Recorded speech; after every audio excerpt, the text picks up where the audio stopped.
The second book of Moses, called Exodus. Chapter 1. Now these are the names of the children of Israel which came into Egypt. Every man and his household came with Jacob. Reuben, Simeon, Levi, and Judah. Issachar, Zebulun, and Benjamin. Dan, and Naphtali, Gad, and Asher. And all the souls that came out of the loins of Jacob were 70 souls, for Joseph was in Egypt already. And Joseph died, and all his brethren, and all that generation. And the children of Israel were fruitful, and increased abundantly, and multiplied, and waxed exceeding mighty, and the land was filled with them. Now there arose up a new king over Egypt, which knew not Joseph. And he said unto his people, Behold, the people of the children of Israel are more and mightier than we. Come on, let us deal wisely with them, lest they multiply, and it come to pass that when there falleth out any war, they join also unto our enemies, and fight against us, and so get them up out of the land. Therefore they did set over them taskmasters, to afflict them with their burdens. And they built for Pharaoh treasure cities, Pithom and Raamses. But the more they afflicted them, the more they multiplied and grew. And they were grieved because of the children of Israel. And the Egyptians made the children of Israel to serve with rigor, and they made their lives bitter with hard bondage, in mortar and in brick, and in all manner of service in the field. All their service wherein they made them serve was with rigor. And the king of Egypt spake to the Hebrew midwives, of which the name of the one was Shiphrah, and the name of the other Puah. And he said, When ye do the office of a midwife to the Hebrew women, and see them upon the stools, if it be a son, then ye shall kill him. But if it be a daughter, then she shall live. But the midwives feared God, and did not as the king of Egypt commanded them, but saved the men-children alive. And the king of Egypt called for the midwives, and said unto them, Why have ye done this thing, and have saved the men-children alive? And the midwives said unto Pharaoh, Because the Hebrew women are not as the Egyptian women, for they are lively, and are delivered ere the midwives come in unto them. Therefore God dealt well with the midwives, and the people multiplied, and waxed very mighty. And it came to pass, because the midwives feared God, that he made them houses. And Pharaoh charged all his people, saying, Every son that is born ye shall cast into the river, and every daughter ye shall save alive. Chapter 2. And there went a man of the house of Levi, and took to wife a daughter of Levi. And the woman conceived, and bare a son. And when she saw him that he was a goodly child, she hid him 3 months. And when she could not longer hide him, she took for him an ark of bulrushes, and daubed it with slime and with pitch, and put the child therein, and she laid it in the flags by the river's brink. And his sister stood afar off, to wit what would be done to him. And the daughter of Pharaoh came down to wash herself at the river, and her maidens walked along by the river's side. And when she saw the ark among the flags, she sent her maid to fetch it. And when she had opened it, she saw the child, and behold, the babe wept. And she had compassion on him, and said, This is one of the Hebrews' children. Then said his sister to Pharaoh's daughter, Shall I go and call to thee a nurse of the Hebrew women, that she may nurse the child for thee? And Pharaoh's daughter said to her, Go. And the maid went, and called the child's mother. And Pharaoh's daughter said unto her, Take this child away, and nurse it for me, and I will give thee thy wages. And the woman took the child, and nursed it. And the child grew, and she brought him unto Pharaoh's daughter, and he became her son. And she called his name Moses. And she said, Because I drew him out of the water. And it came to pass in those days, when Moses was grown, that he went out unto his brethren, and looked on their burdens, and he spied an Egyptian smiting an Hebrew, one of his brethren. And he looked this way and that way, and when he saw that there was no man, he slew the Egyptian, and hid him in the sand. And when he went out the second day, behold, 2 men of the Hebrews strove together. And he said to him that did the wrong, Wherefore smitest thou thy fellow? And he said, Who made thee a prince and a judge over us? Intendest thou to kill me as thou killedst the Egyptian? And Moses feared, and said, Surely this thing is known. Now when Pharaoh heard this thing, he sought to slay Moses. But Moses fled from the face of Pharaoh, and dwelt in the land of Midian. And he sat down by a well. Now the priest of Midian had 7 daughters, and they came and drew water, and filled the troughs to water their father's flock. And the shepherds came, and drove them away. But Moses stood up and helped them, and watered their flock. And when they came to Reuel, their father, he said, How is it that ye are come so soon today? And they said, An Egyptian delivered us out of the hand of the shepherds, and also drew water enough for us, and watered the flock. And he said unto his daughters, And where is he? Why is it that ye have left the man? Call him, that he may eat bread. And Moses was content to dwell with the man, and he gave Moses Zipporah his daughter. And she bare him a son, and he called his name Gershom. For he said, I have been a stranger in a strange land. And it came to pass, in process of time, that the king of Egypt died. And the children of Israel sighed by reason of the bondage, and they cried, and their cry came up unto God by reason of the bondage. And God heard their groaning, and God remembered his covenant with Abraham, with Isaac, and with Jacob. And God looked upon the children of Israel, and God had respect unto them. Chapter 3. Now Moses kept the flock of Jethro his father-in-law, the priest of Midian. And he led the flock to the backside of the desert, and came to the mountain of God, even to Horeb. And the angel of the Lord appeared unto him in a flame of fire out of the midst of a bush. And he looked, and behold, the bush burned with fire, and the bush was not consumed. And Moses said, I will now turn aside and see this great sight, why the bush is not burnt.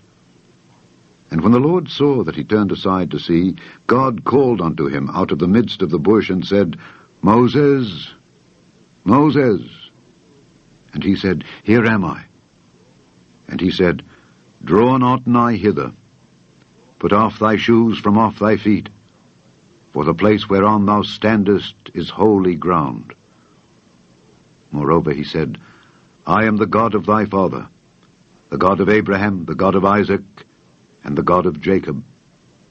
And Moses hid his face, for he was afraid to look upon God. And the Lord said, I have surely seen the affliction of my people which are in Egypt, and have heard their cry by reason of their taskmasters, for I know their sorrows. And I am come down to deliver them out of the hand of the Egyptians, and to bring them up out of that land unto a good land, and a large, unto a land flowing with milk and honey, unto the place of the Canaanites, and the Hittites, and the Amorites, and the Perizzites, and the Hivites, and the Jebusites. Now therefore, behold, the cry of the children of Israel is come unto me, and I have also seen the oppression wherewith the Egyptians oppress them. Come now therefore, and I will send thee unto Pharaoh, that thou mayest bring forth my people, the children of Israel, out of Egypt. And Moses said unto God, Who am I, that I should go unto Pharaoh, and that I should bring forth the children of Israel out of Egypt? And he said, Certainly I will be with thee, and this shall be a token unto thee, that I have sent thee. When thou hast brought forth the people out of Egypt, ye shall serve God upon this mountain. And Moses said unto God, Behold, when I come unto the children of Israel, and shall say unto them, The God of your fathers hath sent me unto you, and they shall say to me, What is his name? What shall I say unto them? And God said unto Moses, I am that I am. And he said, Thus shalt thou say unto the children of Israel, I am hath sent me unto you. And God said moreover unto Moses, Thus shalt thou say unto the children of Israel, The Lord God of your fathers, the God of Abraham, the God of Isaac, and the God of Jacob hath sent me unto you. This is my name forever, and this is my memorial unto all generations. Go and gather the elders of Israel together, and say unto them, The Lord God of your fathers, the God of Abraham, of Isaac, and of Jacob, appeared unto me, saying, I have surely visited you, and seen that which is done to you in Egypt. And I have said, I will bring you up out of the affliction of Egypt unto the land of the Canaanites, and the Hittites, and the Amorites, and the Perizzites, and the Hivites, and the Jebusites, unto a land flowing with milk and honey. And they shall hearken to thy voice, and thou shalt come, thou and the elders of Israel, unto the king of Egypt. And ye shall say unto him, The Lord God of the Hebrews hath met with us. And now let us go, we beseech thee, 3 days' journey into the wilderness, that we may sacrifice to the Lord our God. And I am sure that the king of Egypt will not let you go. No, not by a mighty hand. And I will stretch out my hand, and smite Egypt with all my wonders, which I will do in the midst thereof. And after that, he will let you go. And I will give this people favor in the sight of the Egyptians. And it shall come to pass that when ye go, ye shall not go empty. But every woman shall borrow of her neighbor, and of her that sojourneth in her house, jewels of silver, and jewels of gold, and raiment. And ye shall put them upon your sons, and upon your daughters, and ye shall spoil the Egyptians. Chapter 4. And Moses answered and said, But behold, they will not believe me, nor hearken unto my voice, for they will say, The Lord hath not appeared unto thee. And the Lord said unto him, What is that in thine hand? And he said, A rod. And he said, Cast it on the ground. And he cast it on the ground, and it became a serpent. And Moses fled from before it. And the Lord said unto Moses, Put forth thine hand, and take it by the tail. And he put forth his hand, and caught it, and it became a rod in his hand. That they may believe that the Lord God of their fathers, the God of Abraham, the God of Isaac, and the God of Jacob, hath appeared unto thee. And the Lord said furthermore unto him, Put now thine hand into thy bosom. And he put his hand into his bosom. And when he took it out, behold, his hand was leprous as snow. And he said, Put thine hand into thy bosom again. And he put his hand into his bosom again, and plucked it out of his bosom, and behold, it was turned again as his other flesh. And it shall come to pass, if they will not believe thee, neither hearken to the voice of the first sign, that they will believe the voice of the latter sign. And it shall come to pass, if they will not believe also these 2 signs, neither hearken unto thy voice, that thou shalt take of the water of the river, and pour it upon the dry land, and the water which thou takest out of the river shall become blood upon the dry land. And Moses said unto the Lord, O my Lord, I am not eloquent, neither heretofore, nor since thou hast spoken unto thy servant. But I am slow of speech, and of a slow tongue. And the Lord said unto him, Who hath made man's mouth? Or who maketh the dumb, or deaf, or the seeing, or the blind? Have not I, the Lord? Now therefore go, and I will be thy mouth, and teach thee what thou shalt say. And he said, O my Lord, send, I pray thee, by the hand of him whom thou wilt send. And the anger of the Lord was kindled against Moses, and he said, Is not Aaron the Levite thy brother? I know that he can speak well. And also, behold, he cometh forth to meet thee. And when he seeth thee, he will be glad in his heart. And thou shalt speak unto him, and put words in his mouth, and I will be with thy mouth, and with his mouth, and will teach you what ye shall do. And he shall be thy spokesman unto the people. And he shall be, even he, shall be to thee instead of a mouth, and thou shalt be to him instead of God. And thou shalt take this rod in thine hand, wherewith thou shalt do signs. And Moses went and returned to Jethro his father-in-law, and said unto him, Let me go, I pray thee, and return unto my brethren which are in Egypt, and see whether they be yet alive. And Jethro said to Moses, Go in peace. And the Lord said unto Moses in Midian, Go, return into Egypt, for all the men are dead which sought thy life. And Moses took his wife and his sons, and set them upon an ass, and he returned to the land of Egypt.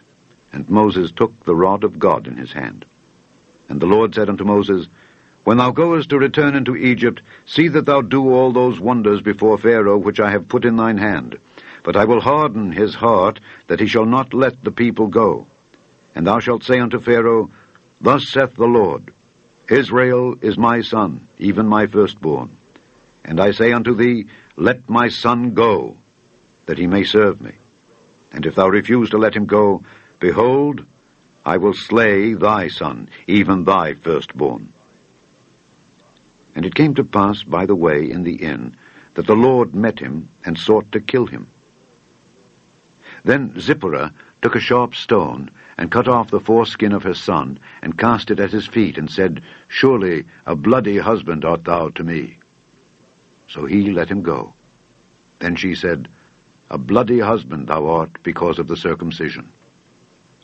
And the Lord said to Aaron, Go into the wilderness to meet Moses. And he went, and met him in the mount of God, and kissed him. And Moses told Aaron all the words of the Lord who had sent him, and all the signs which he had commanded him. And Moses and Aaron went and gathered together all the elders of the children of Israel, and Aaron spake all the words which the Lord had spoken unto Moses, and did the signs in the sight of the people. And the people believed. And when they heard that the Lord had visited the children of Israel, and that he had looked upon their affliction, then they bowed their heads and worshipped. Chapter 5. And afterward Moses and Aaron went in and told Pharaoh, Thus saith the Lord God of Israel, Let my people go, that they may hold a feast unto me in the wilderness. And Pharaoh said, Who is the Lord, that I should obey his voice to let Israel go? I know not the Lord, neither will I let Israel go. And they said, The God of the Hebrews hath met with us. Let us go, we pray thee, 3 days' journey into the desert, and sacrifice unto the Lord our God, lest he fall upon us with pestilence, or with the sword. And the king of Egypt said unto them, Wherefore do ye, Moses and Aaron, let the people from their works? Get you unto your burdens. And Pharaoh said, Behold, the people of the land now are many, and ye make them rest from their burdens. And Pharaoh commanded the same day the taskmasters of the people and their officers, saying, Ye shall no more give the people straw to make brick as heretofore. Let them go and gather straw for themselves.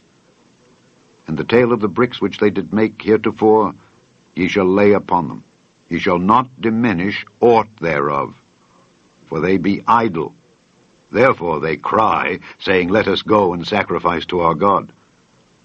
Let their more work be laid upon the men, that they may labor therein. And let them not regard vain words. And the taskmasters of the people went out, and their officers, and they spake to the people, saying, Thus saith Pharaoh, I will not give you straw. Go ye, get you straw where ye can find it.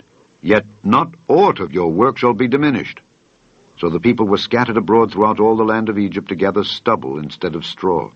And the taskmasters hasted them, saying, Fulfill your works, your daily tasks, as when there was straw.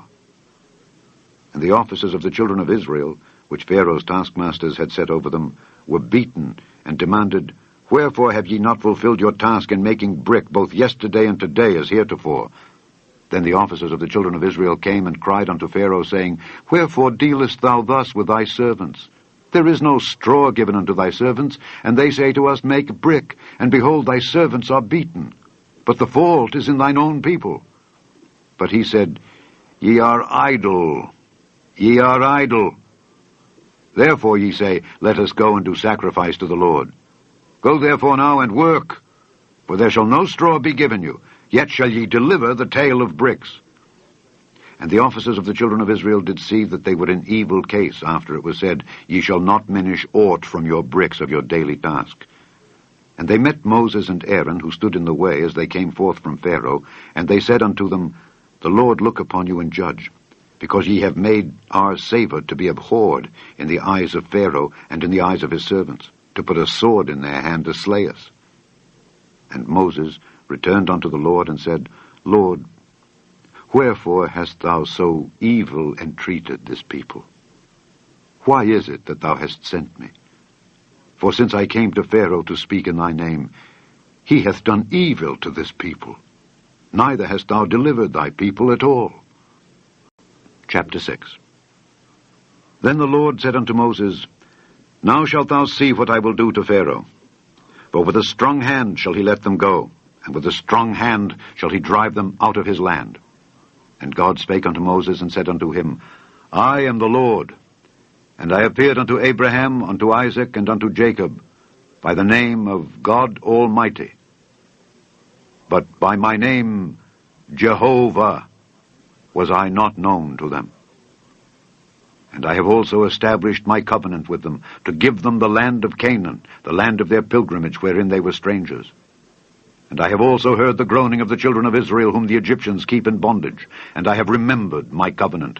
Wherefore, say unto the children of Israel, I am the Lord, and I will bring you out from under the burdens of the Egyptians, and I will rid you out of their bondage, and I will redeem you with a stretched out arm and with great judgments. And I will take you to me for a people, and I will be to you a God. And ye shall know that I am the Lord your God, which bringeth you out from under the burdens of the Egyptians. And I will bring you in unto the land concerning the which I did swear to give it to Abraham, to Isaac, and to Jacob. And I will give it you for an heritage. I am the Lord. And Moses spake so unto the children of Israel, but they hearkened not unto Moses for anguish of spirit and for cruel bondage. And the Lord spake unto Moses, saying, Go in, speak unto Pharaoh king of Egypt, that he let the children of Israel go out of his land. And Moses spake before the Lord, saying, Behold, the children of Israel have not hearkened unto me. How then shall Pharaoh hear me, who am of uncircumcised lips? And the Lord spake unto Moses and unto Aaron, and gave them a charge unto the children of Israel, and unto Pharaoh king of Egypt, to bring the children of Israel out of the land of Egypt. These be the heads of their fathers' houses. The sons of Reuben, the firstborn of Israel, Hanok, and Palu, Hezron, and Carmi. These be the families of Reuben. And the sons of Simeon, Jemuel, and Jamin, and Ohad, and Jachin, and Zohar, and Shael, the son of a Canaanitish woman. These are the families of Simeon. And these are the names of the sons of Levi according to their generations, Gershon, and Kohath, and Merari, and the years of the life of Levi were 137 years. The sons of Gershon, Libni, and Shimei according to their families. And the sons of Kohath, Amram, and Izhar, and Hebron, and Uzziel. And the years of the life of Kohath were 133 years. And the sons of Merari, Mahali, and Mushi. These are the families of Levi according to their generations. And Amram took him Jochebed, his father's sister, to wife, and she bare him Aaron and Moses. And the years of the life of Amram were 137 years. And the sons of Izhar, Korah, and Nepheg, and Zichri. And the sons of Uzziel, Mishael, and Elzaphan, and Zithri. And Aaron took him Elisheba, daughter of Amminadab, sister of Naashon, to wife. And she bare him Nadab, and Abihu, Eleazar, and Ithamar. And the sons of Korah, Aser, and Elkanah, and Abiasaph. These are the families of the Korhites. And Eleazar, Aaron's son, took him one of the daughters of Putiel to wife, and she bare him Phinehas. These are the heads of the fathers of the Levites according to their families. These are that Aaron and Moses, to whom the Lord said, Bring out the children of Israel from the land of Egypt according to their armies. These are they which spake to Pharaoh, king of Egypt, to bring out the children of Israel from Egypt. These are that Moses and Aaron.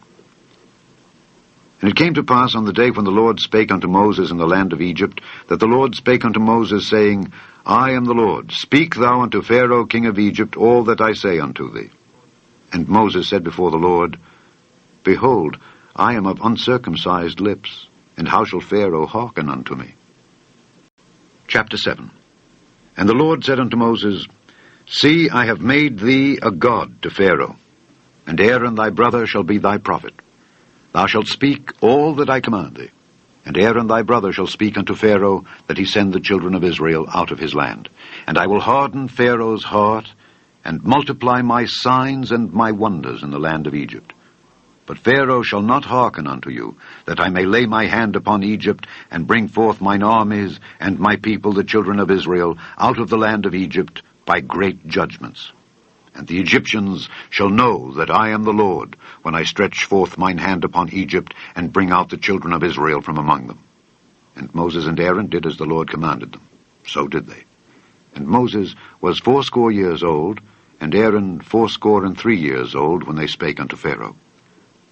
And the Lord spake unto Moses and unto Aaron, saying, When Pharaoh shall speak unto you, saying, Show a miracle for you, then thou shalt say unto Aaron, Take thy rod, and cast it before Pharaoh, and it shall become a serpent. And Moses and Aaron went in unto Pharaoh, and they did so as the Lord had commanded. And Aaron cast down his rod before Pharaoh and before his servants, and it became a serpent.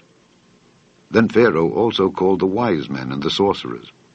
Now the magicians of Egypt, they also did in like manner with their enchantments, for they cast down every man his rod, and they became serpents. But Aaron's rod swallowed up their rods. And he hardened Pharaoh's heart, that he hearkened not unto them, as the Lord had said. And the Lord said unto Moses, Pharaoh's heart is hardened, he refuseth to let the people go. Get thee unto Pharaoh in the morning. Lo, he goeth out unto the water, and thou shalt stand by the river's brink against he come. And the rod which was turned to a serpent shalt thou take in thine hand. And thou shalt say unto him, The Lord God of the Hebrews hath sent me unto thee, saying, Let my people go, that they may serve me in the wilderness. And behold, hitherto thou wouldest not hear. Thus saith the Lord, In this thou shalt know that I am the Lord. Behold, I will smite with the rod that is in mine hand upon the waters which are in the river, and they shall be turned to blood. And the fish that is in the river shall die, and the river shall stink, and the Egyptians shall loathe to drink of the water of the river. And the Lord spake unto Moses, Say unto Aaron, Take thy rod, and stretch out thine hand upon the waters of Egypt, upon their streams, upon their rivers, and upon their ponds, and upon all their pools of water, that they may become blood, and that there may be blood throughout all the land of Egypt, both in vessels of wood and in vessels of stone. And Moses and Aaron did so as the Lord commanded. And he lifted up the rod, and smote the waters that were in the river, in the sight of Pharaoh and in the sight of his servants, and all the waters that were in the river were turned to blood. And the fish that was in the river died, and the river stank, and the Egyptians could not drink of the water of the river. And there was blood throughout all the land of Egypt. And the magicians of Egypt did so with their enchantments. And Pharaoh's heart was hardened, neither did he hearken unto them, as the Lord had said. And Pharaoh turned and went into his house, neither did he set his heart to this also. And all the Egyptians digged round about the river for water to drink, for they could not drink of the water of the river. And 7 days were fulfilled after that the Lord had smitten the river. Chapter 8. And the Lord spake unto Moses, Go unto Pharaoh, and say unto him, Thus saith the Lord, Let my people go, that they may serve me. And if thou refuse to let them go, behold, I will smite all thy borders with frogs, and the river shall bring forth frogs abundantly, which shall go up and come into thine house, and into thy bedchamber, and upon thy bed, and into the house of thy servants, and upon thy people, and into thine ovens, and into thy kneading troughs. And the frogs shall come up both on thee, and upon thy people, and upon all thy servants. And the Lord spake unto Moses, Say unto Aaron, Stretch forth thine hand with thy rod over the streams, over the rivers, and over the ponds, and cause frogs to come up upon the land of Egypt. And Aaron stretched out his hand over the waters of Egypt, and the frogs came up and covered the land of Egypt. And the magicians did so with their enchantments, and brought up frogs upon the land of Egypt.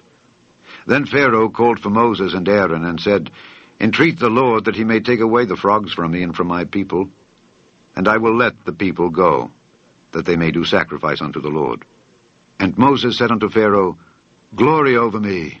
When shall I entreat for thee and for thy servants and for thy people, to destroy the frogs from thee and thy houses, that they may remain in the river only? And he said, Tomorrow. And he said, Be it according to thy word, that thou mayest know that there is none like unto the Lord our God. And the frogs shall depart from thee, and from thy houses, and from thy servants, and from thy people. They shall remain in the river only. And Moses and Aaron went out from Pharaoh. And Moses cried unto the Lord because of the frogs which he had brought against Pharaoh. And the Lord did according to the word of Moses, and the frogs died out of the houses, out of the villages, and out of the fields. And they gathered them together upon heaps, and the land stank. But when Pharaoh saw that there was respite, he hardened his heart, and hearkened not unto them, as the Lord had said. And the Lord said unto Moses, Say unto Aaron, Stretch out thy rod, and smite the dust of the land, that it may become lice throughout all the land of Egypt. And they did so. For Aaron stretched out his hand with his rod, and smote the dust of the earth, and it became lice in man and in beast. All the dust of the land became lice throughout all the land of Egypt. And the magicians did so with their enchantments to bring forth lice, but they could not. So there were lice upon man and upon beast. Then the magicians said unto Pharaoh, This is the finger of God. And Pharaoh's heart was hardened, and he hearkened not unto them, as the Lord had said. And the Lord said unto Moses, Rise up early in the morning, and stand before Pharaoh. Lo, he cometh forth to the water. And say unto him, Thus saith the Lord, Let my people go, that they may serve me.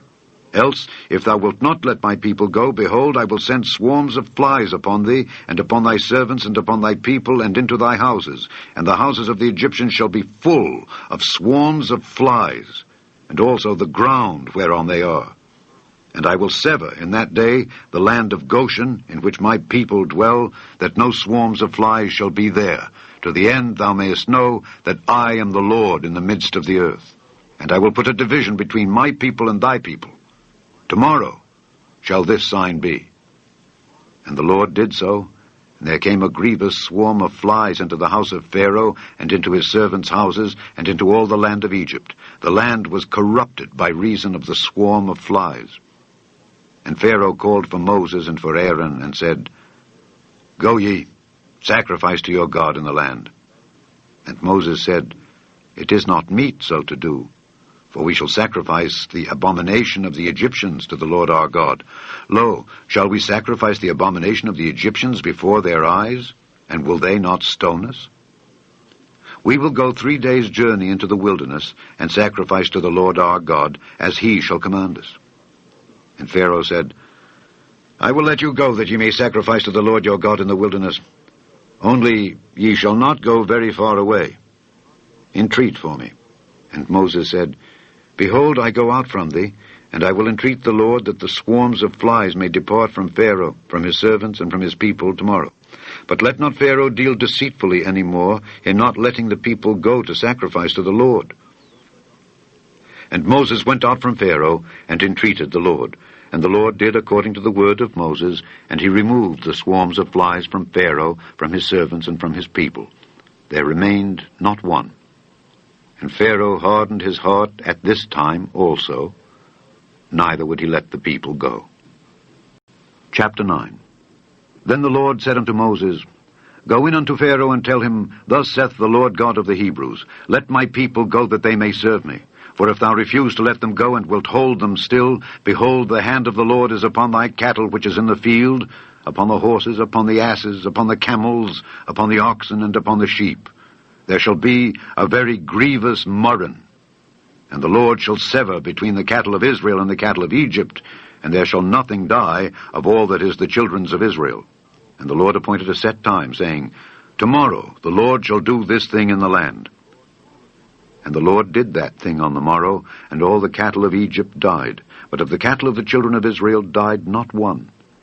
And Pharaoh sent, and behold, there was not one of the cattle of the Israelites dead.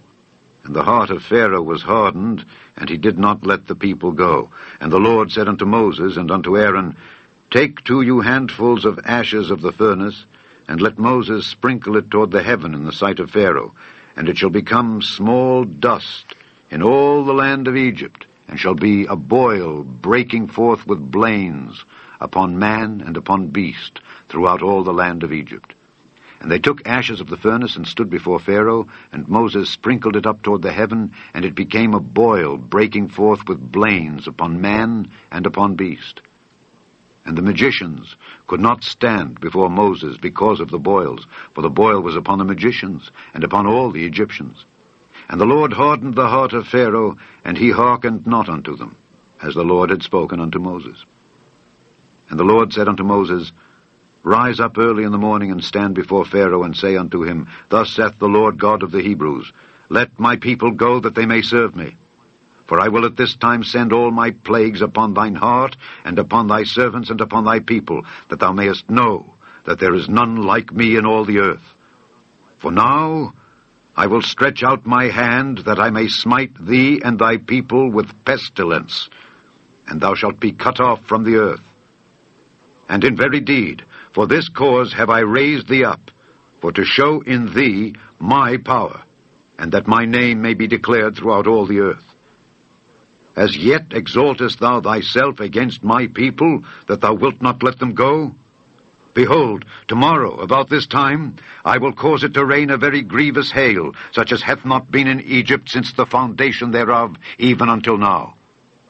Send therefore now, and gather thy cattle and all that thou hast in the field. For upon every man and beast which shall be found in the field, and shall not be brought home, the hail shall come down upon them, and they shall die.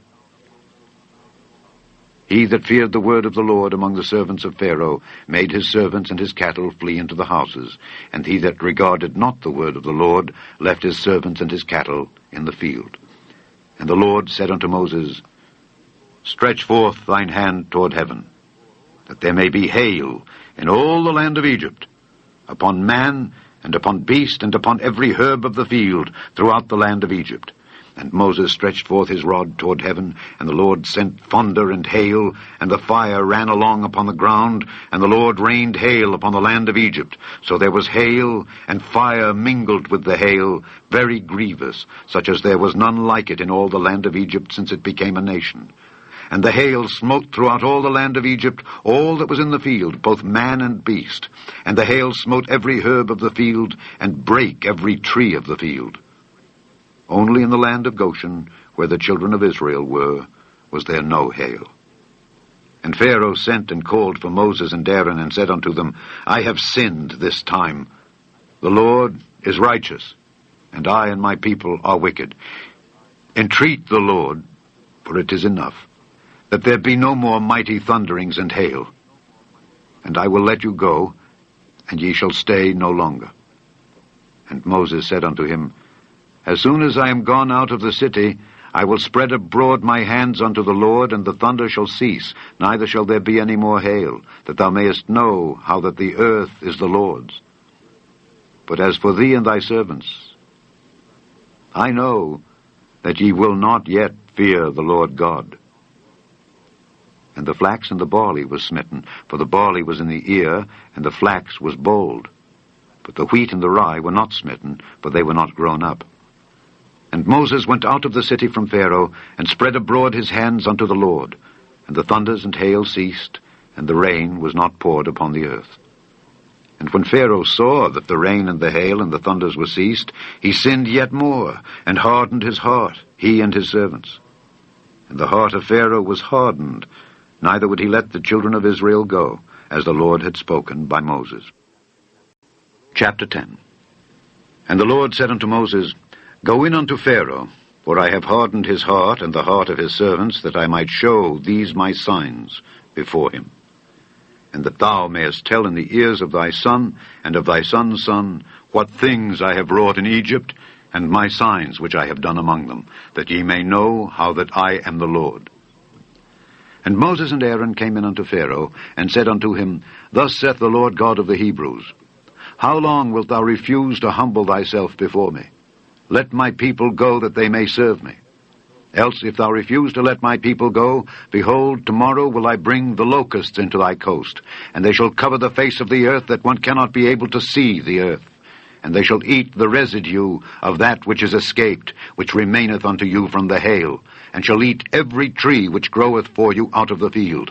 And they shall fill thy houses, and the houses of all thy servants, and the houses of all the Egyptians, which neither thy fathers nor thy fathers' fathers have seen, since the day that they were upon the earth unto this day. And he turned himself, and went out from Pharaoh. And Pharaoh's servants said unto him, How long shall this man be a snare unto us? Let the men go, that they may serve the Lord their God. Knowest thou not yet that Egypt is destroyed? And Moses and Aaron were brought again unto Pharaoh, and he said unto them, Go, serve the Lord your God. But who are they that shall go? And Moses said, We will go with our young and with our old, with our sons and with our daughters, with our flocks and with our herds will we go, for we must hold a feast unto the Lord.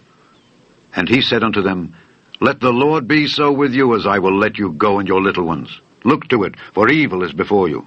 Not so. Go now, ye that are men, and serve the Lord, for that ye did desire. And they were driven out from Pharaoh's presence. And the Lord said unto Moses, Stretch out thine hand over the land of Egypt for the locusts, that they may come up upon the land of Egypt and eat every herb of the land, even all that the hail hath left. And Moses stretched forth his rod over the land of Egypt, and the Lord brought an east wind upon the land all that day and all that night. And when it was morning, the east wind brought the locusts. And the locusts went up over all the land of Egypt, and rested in all the coasts of Egypt. Very grievous were they. Before them there were no such locusts as they, neither after them shall be such. For they covered the face of the whole earth, so that the land was darkened. And they did eat every herb of the land, and all the fruit of the trees which the hail had left. And there remained not any green thing in the trees or in the herbs of the field throughout all the land of Egypt. Then Pharaoh called for Moses and Aaron in haste, and he said, I have sinned against the Lord your God and against you. Now therefore forgive, I pray thee, my sin, only this once, and entreat the Lord your God that he may take away from me this death only. And he went out from Pharaoh and entreated the Lord. And the Lord turned a mighty strong west wind, which took away the locusts and cast them into the Red Sea. There remained not one locust in all the coasts of Egypt. But the Lord hardened Pharaoh's heart, so that he would not let the children of Israel go. And the Lord said unto Moses, Stretch out thine hand toward heaven, that there may be darkness over the land of Egypt, even darkness which may be felt. And Moses stretched forth his hand toward heaven, and there was a thick darkness in all the land of Egypt 3 days. They saw not one another, neither rose any from his place for 3 days. But all the children of Israel had light in their dwellings. And Pharaoh called unto Moses and said, Go ye, serve the Lord. Only let your flocks and your herds be stayed. Let your little ones also go with you. And Moses said, Thou must give us also sacrifices and burnt offerings, that we may sacrifice unto the Lord our God. Our cattle also shall go with us. There shall not an hoof be left behind.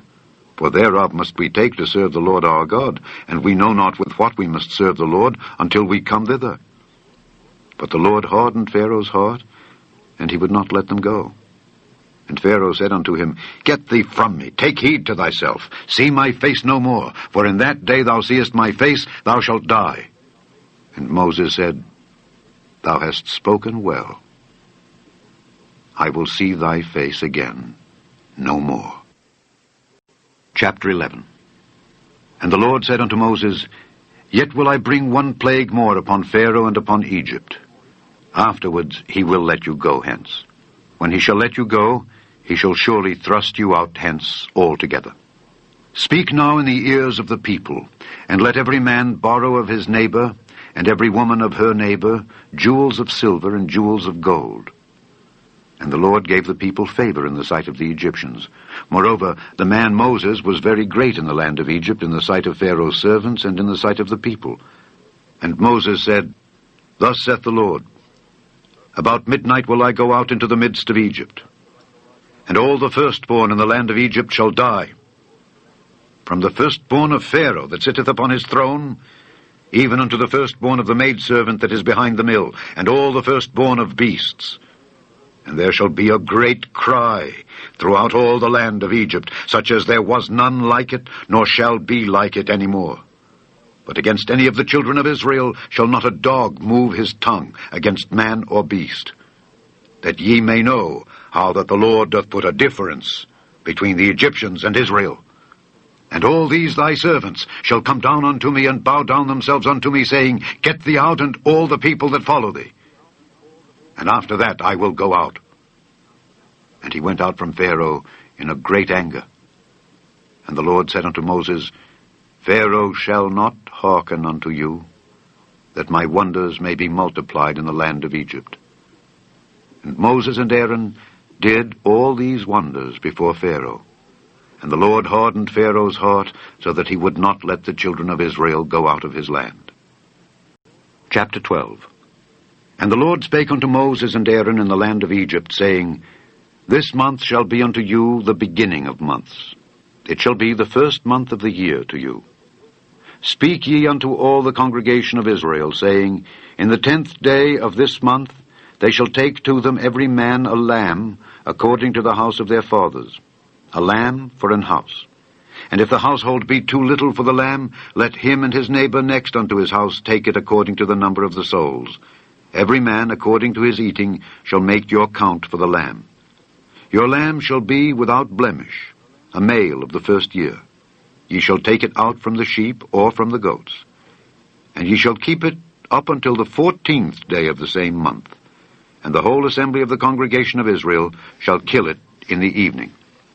And they shall take of the blood, and strike it on the 2 side posts, and on the upper doorpost of the houses wherein they shall eat it. And they shall eat the flesh in that night, roast with fire, and unleavened bread, and with bitter herbs they shall eat it. Eat not of it raw, nor sodden at all with water, but roast with fire, his head with his legs, and with the purtenance thereof. And ye shall let nothing of it remain until the morning. And that which remaineth of it until the morning ye shall burn with fire. And thus shall ye eat it, with your loins girded, your shoes on your feet, and your staff in your hand. And ye shall eat it in haste. It is the Lord's Passover.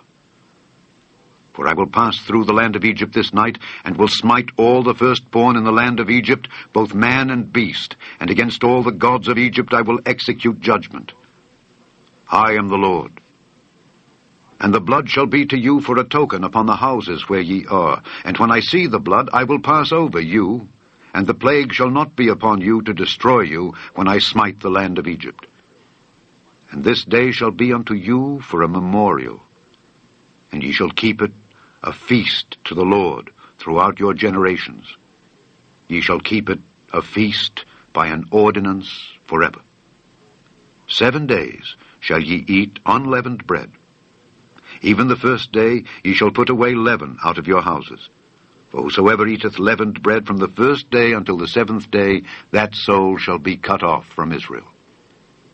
And in the first day there shall be an holy convocation, and in the 7th day there shall be an holy convocation to you. No manner of work shall be done in them, save that which every man must eat, that only may be done of you. And ye shall observe the feast of unleavened bread. For in this selfsame day have I brought your armies out of the land of Egypt. Therefore shall ye observe this day in your generations by an ordinance forever. In the 1st month, on the 14th day of the month, at even, ye shall eat unleavened bread, until the 21st day of the month at even. 7 days shall there be no leaven found in your houses, for whosoever eateth that which is leavened, even that soul shall be cut off from the congregation of Israel, whether he be a stranger or born in the land. Ye shall eat nothing leavened. In all your habitations shall ye eat unleavened bread. Then Moses called for all the elders of Israel, and said unto them, Draw out and take you a lamb according to your families, and kill the Passover. And ye shall take a bunch of hyssop, and dip it in the blood that is in the basin, and strike the lintel and the 2 side posts with the blood that is in the basin. And none of you shall go out at the door of his house until the morning, for the Lord will pass through to smite the Egyptians. And when he seeth the blood upon the lintel and on the 2 side posts, the Lord will pass over the door, and will not suffer the destroyer to come in unto your houses to smite you. And ye shall observe this thing for an ordinance to thee and to thy sons forever. And it shall come to pass, when ye be come to the land which the Lord will give you, according as he hath promised, that ye shall keep this service. And it shall come to pass, when your children shall say unto you, What mean ye by this service? That ye shall say, It is the sacrifice of the Lord's Passover, who passed over the houses of the children of Israel in Egypt, when he smote the Egyptians and delivered our houses. And the people bowed the head and worshipped. And the children of Israel went away, and did as the Lord had commanded Moses and Aaron. So did they. And it came to pass that at midnight the Lord smote all the firstborn in the land of Egypt, from the firstborn of Pharaoh that sat on his throne, unto the firstborn of the captive that was in the dungeon, and all the firstborn of cattle. And Pharaoh rose up in the night, he and all his servants and all the Egyptians, and there was a great cry in Egypt, for there was not a house where there was not one dead. And he called for Moses and Aaron by night, and said, Rise up and get you forth from among my people, both ye and the children of Israel, and go, serve the Lord as ye have said. Also take your flocks and your herds as ye have said, and be gone, and bless me also. And the Egyptians were urgent upon the people that they might send them out of the land in haste, for they said, We be all dead men. And the people took their dough before it was leavened, their kneading troughs being bound up in their clothes upon their shoulders. And the children of Israel did according to the word of Moses. And they borrowed of the Egyptians jewels of silver and jewels of gold and raiment. And the Lord gave the people favor in the sight of the Egyptians, so that they lent unto them such things as they required. And they spoiled the Egyptians.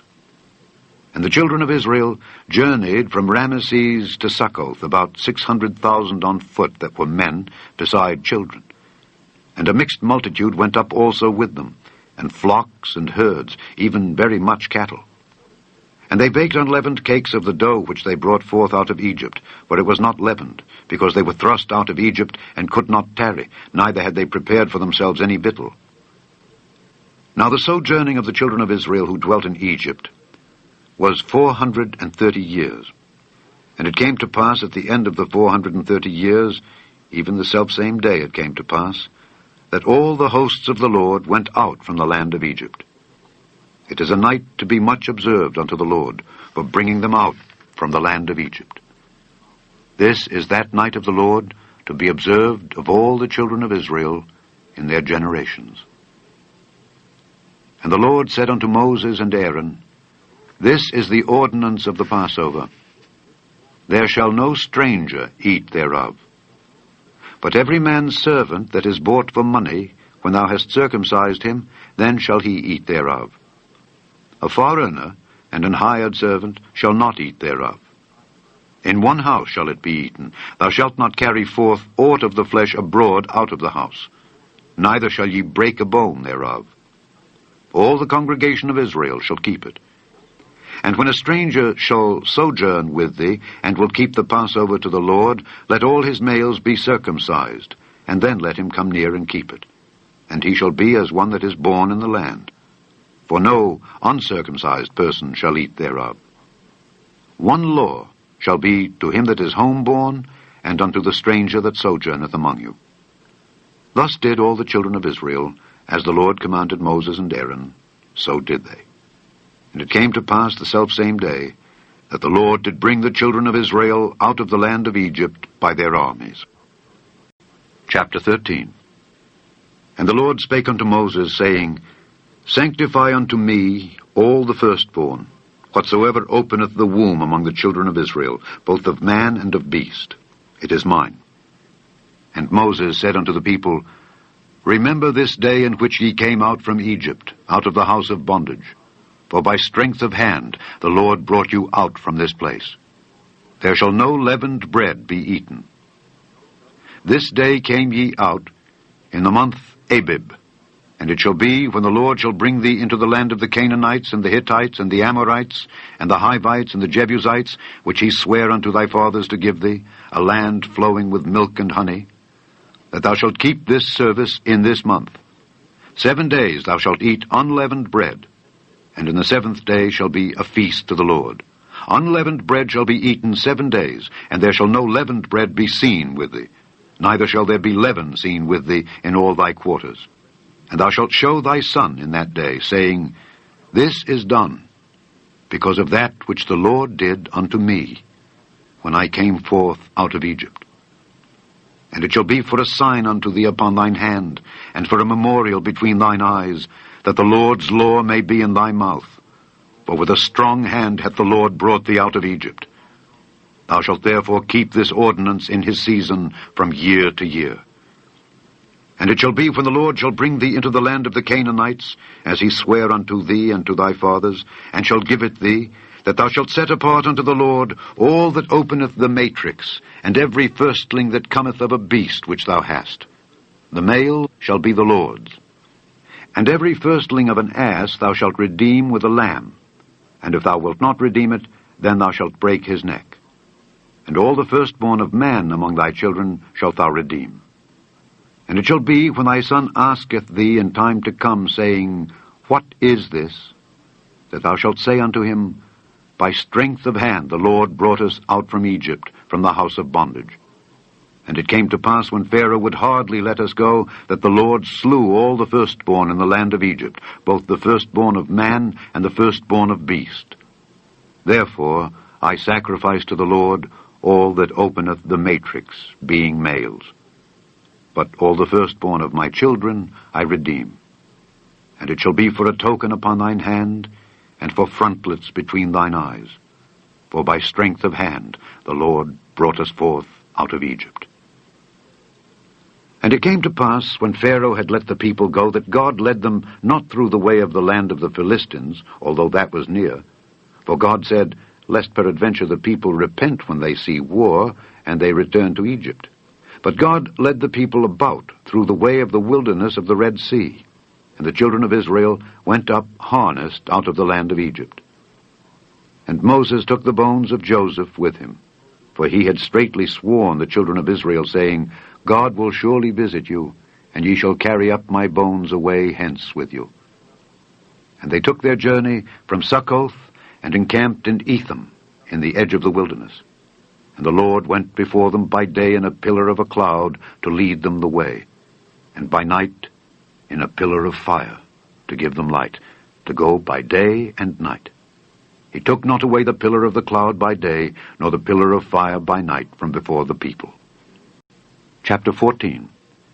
And the Lord spake unto Moses, saying, Speak unto the children of Israel, that they turn and encamp before Pihahiroth, between Migdol and the sea, over against Baal-zephon. Before it shall ye encamp by the sea. For Pharaoh will say of the children of Israel, They are entangled in the land, the wilderness hath shut them in. And I will harden Pharaoh's heart, that he shall follow after them. And I will be honored upon Pharaoh and upon all his host, that the Egyptians may know that I am the Lord. And they did so. And it was told the king of Egypt that the people fled, and the heart of Pharaoh and of his servants was turned against the people, and they said, Why have we done this, that we have let Israel go from serving us? And he made ready his chariot, and took his people with him. And he took 600 chosen chariots, and all the chariots of Egypt, and captains over every one of them. And the Lord hardened the heart of Pharaoh king of Egypt, and he pursued after the children of Israel, and the children of Israel went out with an high hand. But the Egyptians pursued after them, all the horses and chariots of Pharaoh, and his horsemen and his army, and overtook them encamping by the sea, beside Pihahiroth, before Baal-zephon. And when Pharaoh drew nigh, the children of Israel lifted up their eyes, and behold, the Egyptians marched after them, and they were sore afraid, and the children of Israel cried out unto the Lord. And they said unto Moses, Because there were no graves in Egypt, hast thou taken us away to die in the wilderness? Wherefore hast thou dealt thus with us, to carry us forth out of Egypt? Is not this the word that we did tell thee in Egypt, saying, Let us alone, that we may serve the Egyptians? For it had been better for us to serve the Egyptians, than that we should die in the wilderness. And Moses said unto the people, Fear ye not, stand still, and see the salvation of the Lord, which he will show to you today. For the Egyptians whom ye have seen today, ye shall see them again no more forever. The Lord shall fight for you, and ye shall hold your peace. And the Lord said unto Moses, Wherefore criest thou unto me? Speak unto the children of Israel, that they go forward. But lift thou up thy rod, and stretch out thine hand over the sea, and divide it. And the children of Israel shall go on dry ground through the midst of the sea. And I, behold, I will harden the hearts of the Egyptians, and they shall follow them. And I will get me honor upon Pharaoh and upon all his host, upon his chariots and upon his horsemen. And the Egyptians shall know that I am the Lord, when I have gotten me honor upon Pharaoh, upon his chariots, and upon his horsemen. And the angel of God, which went before the camp of Israel, removed and went behind them. And the pillar of the cloud went from before their face, and stood behind them. And it came between the camp of the Egyptians and the camp of Israel. And it was a cloud and darkness to them. But it gave light by night to these, so that the one came not near the other all the night. And Moses stretched out his hand over the sea, and the Lord caused the sea to go back by a strong east wind all that night, and made the sea dry land, and the waters were divided. And the children of Israel went into the midst of the sea upon the dry ground. And the waters were a wall unto them on their right hand and on their left. And the Egyptians pursued, and went in after them to the midst of the sea, even all Pharaoh's horses, his chariots, and his horsemen. And it came to pass that in the morning watch the Lord looked unto the host of the Egyptians through the pillar of fire and of the cloud, and troubled the host of the Egyptians, and took off their chariot wheels, that they drave them heavily, so that the Egyptians said, Let us flee from the face of Israel, for the Lord fighteth for them against the Egyptians. And the Lord said unto Moses, Stretch out thine hand over the sea, that the waters may come again upon the Egyptians, upon their chariots and upon their horsemen. And Moses stretched forth his hand over the sea, and the sea returned to his strength when the morning appeared, and the Egyptians fled against it. And the Lord overthrew the Egyptians in the midst of the sea, and the waters returned, and covered the chariots and the horsemen, and all the host of Pharaoh that came into the sea after them. There remained not so much as one of them. But the children of Israel walked upon dry land in the midst of the sea, and the waters were a wall unto them on their right hand and on their left. Thus the Lord saved Israel that day out of the hand of the Egyptians. And Israel saw the Egyptians dead upon the seashore. And Israel saw that great work which the Lord did upon the Egyptians, and the people feared the Lord, and believed the Lord and his servant Moses. Chapter 15. Then sang Moses and the children of Israel this song unto the Lord, and spake, saying, I will sing unto the Lord, for he hath triumphed gloriously. The horse and his rider hath he thrown into the sea. The Lord is my strength and song, and he is become my salvation. He is my God, and I will prepare him an habitation, my father's God, and I will exalt him. The Lord is a man of war. The Lord is his name. Pharaoh's chariots and his host hath he cast into the sea. His chosen captains also are drowned in the Red Sea. The depths have covered them. They sank into the bottom as a stone. Thy right hand, O Lord, is become glorious in power. Thy right hand, O Lord, hath dashed in pieces the enemy. And in the greatness of thine excellency thou hast overthrown them that rose up against thee. Thou sentest forth thy wrath, which consumed them as stubble. And with the blast of thy nostrils the waters were gathered together, the floods stood upright as an heap, and the depths were congealed in the heart of the sea. The enemy said, I will pursue, I will overtake, I will divide the spoil, my lust shall be satisfied upon them, I will draw my sword, my hand shall destroy them. Thou didst blow with thy wind. The sea covered them. They sank as lead in the mighty waters. Who is like unto thee, O Lord, among the gods? Who is like thee, glorious in holiness, fearful in praises, doing wonders? Thou stretchedst out thy right hand. The earth swallowed them. Thou in thy mercy hast led forth the people which thou hast redeemed. Thou hast guided them in thy strength unto thy holy habitation. The people shall hear and be afraid. Sorrow shall take hold on the inhabitants of Palestina. Then the dukes of Edom shall be amazed. The mighty men of Moab, trembling, shall take hold upon them. All the inhabitants of Canaan shall melt away. Fear and dread shall fall upon them. By the greatness of thine arm they shall be as still as a stone. Till thy people pass over, O Lord, till the people pass over which thou hast purchased. Thou shalt bring them in, and plant them in the mountain of thine inheritance, in the place, O Lord, which thou hast made for thee to dwell in the sanctuary, O Lord, which thy hands have established. The Lord shall reign forever and ever. For the horse of Pharaoh went in with his chariots and with his horsemen into the sea, and the Lord brought again the waters of the sea upon them. But the children of Israel went on dry land in the midst of the sea. And Miriam the prophetess, the sister of Aaron, took a timbrel in her hand, and all the women went out after her with timbrels and with dances. And Miriam answered them, Sing ye to the Lord, for he hath triumphed gloriously. The horse and his rider hath he thrown into the sea. So Moses brought Israel from the Red Sea, and they went out into the wilderness of Shur. And they went 3 days in the wilderness, and found no water. And when they came to Merah, they could not drink of the waters of Merah, for they were bitter. Therefore the name of it was called Merah. And the people murmured against Moses, saying, What shall we drink? And he cried unto the Lord, and the Lord showed him a tree, which when he had cast into the waters were made sweet.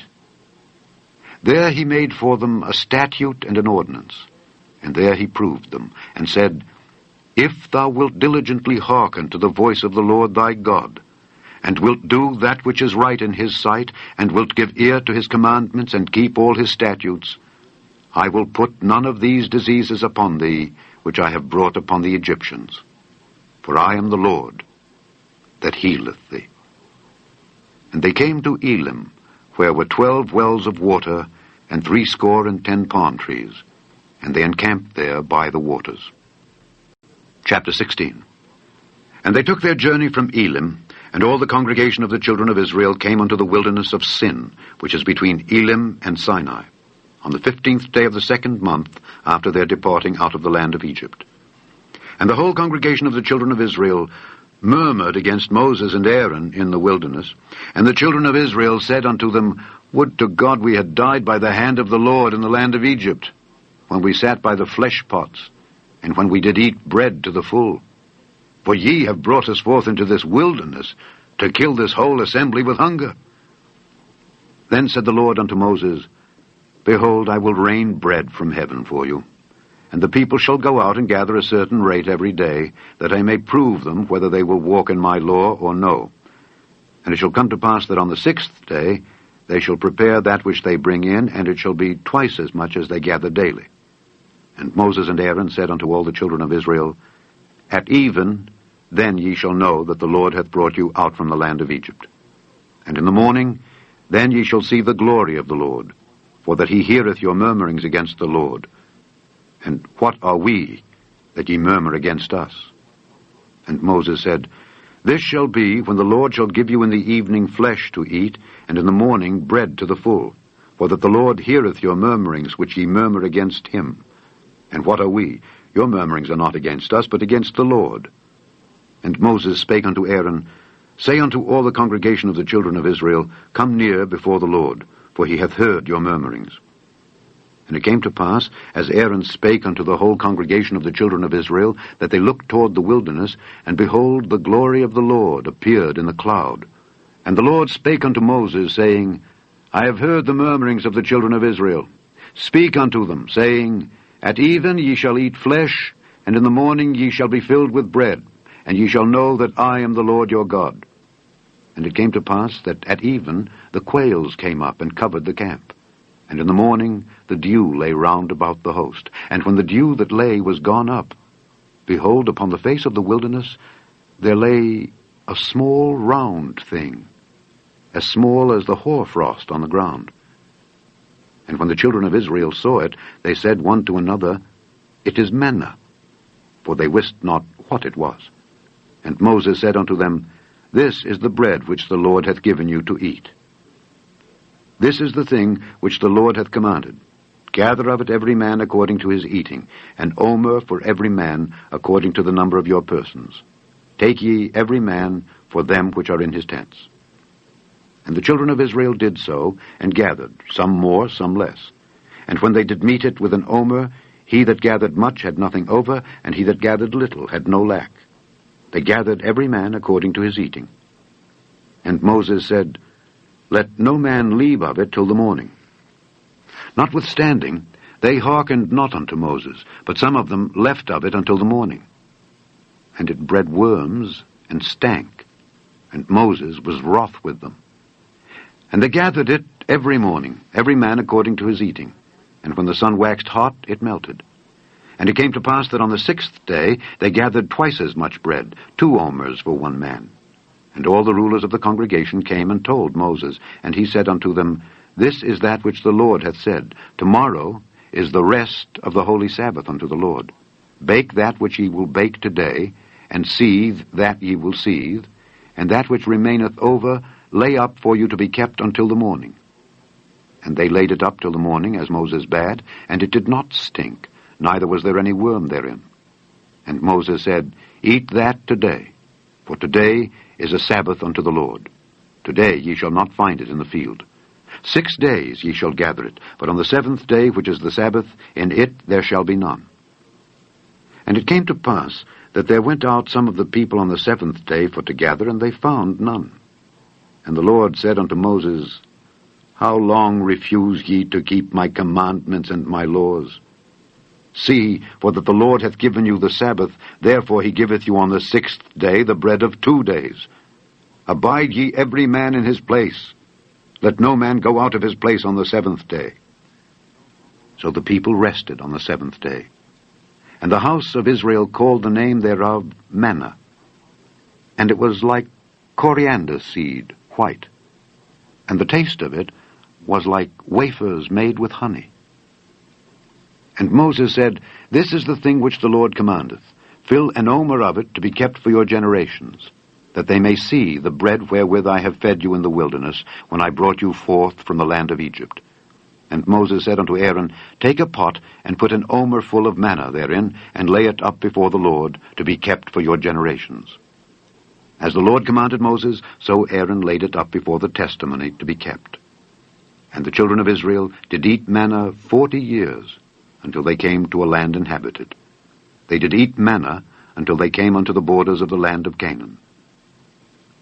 Now an omer is the 10th part of an ephah. Chapter 17. And all the congregation of the children of Israel journeyed from the wilderness of Sin after their journeys, according to the commandment of the Lord, and pitched in Rephidim. And there was no water for the people to drink. Wherefore the people did chide with Moses, and said, Give us water that we may drink.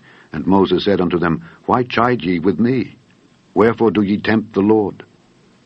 And the people thirsted there for water, and the people murmured against Moses, and said, Wherefore is this that thou hast brought us up out of Egypt to kill us and our children and our cattle with thirst? And Moses cried unto the Lord, saying, What shall I do unto this people? They be almost ready to stone me.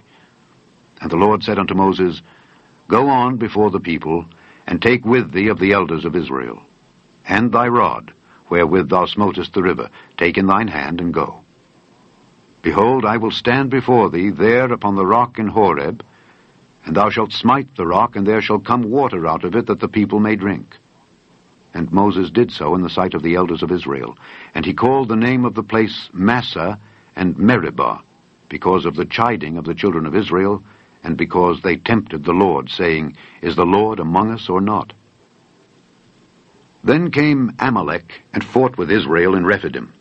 And Moses said unto Joshua, Choose us out men, and go out, fight with Amalek. Tomorrow I will stand on the top of the hill with the rod of God in mine hand. So Joshua did as Moses had said to him, and fought with Amalek. And Moses, Aaron, and Hur went up to the top of the hill. And it came to pass, when Moses held up his hand, that Israel prevailed. And when he let down his hand, Amalek prevailed. But Moses' hands were heavy. And they took a stone, and put it unto him, and he sat thereon. And Aaron and Hur stayed up his hands, the one on the one side, and the other on the other side. And his hands were steady until the going down of the sun. And Joshua discomfited Amalek and his people with the edge of the sword. And the Lord said unto Moses, Write this for a memorial in a book, and rehearse it in the ears of Joshua. For I will utterly put out the remembrance of Amalek from under heaven. And Moses built an altar, and called the name of it Jehovah Nissi. For he said, Because the Lord hath sworn that the Lord will have war with Amalek from generation to generation. Chapter 18. When Jethro, the priest of Midian, Moses' father-in-law, heard of all that God had done for Moses and for Israel his people, and that the Lord had brought Israel out of Egypt, then Jethro, Moses' father-in-law, took Zipporah, Moses' wife, after he had sent her back, and her 2 sons, of which the name of the one was Gershom, for he said, I have been an alien in a strange land, and the name of the other was Eliezer, for the God of my father, said he, was mine help, and delivered me from the sword of Pharaoh. And Jethro, Moses' father-in-law, came with his sons and his wife unto Moses into the wilderness, where he encamped at the mount of God. And he said unto Moses, I, thy father-in-law Jethro, am come unto thee, and thy wife and her 2 sons with her.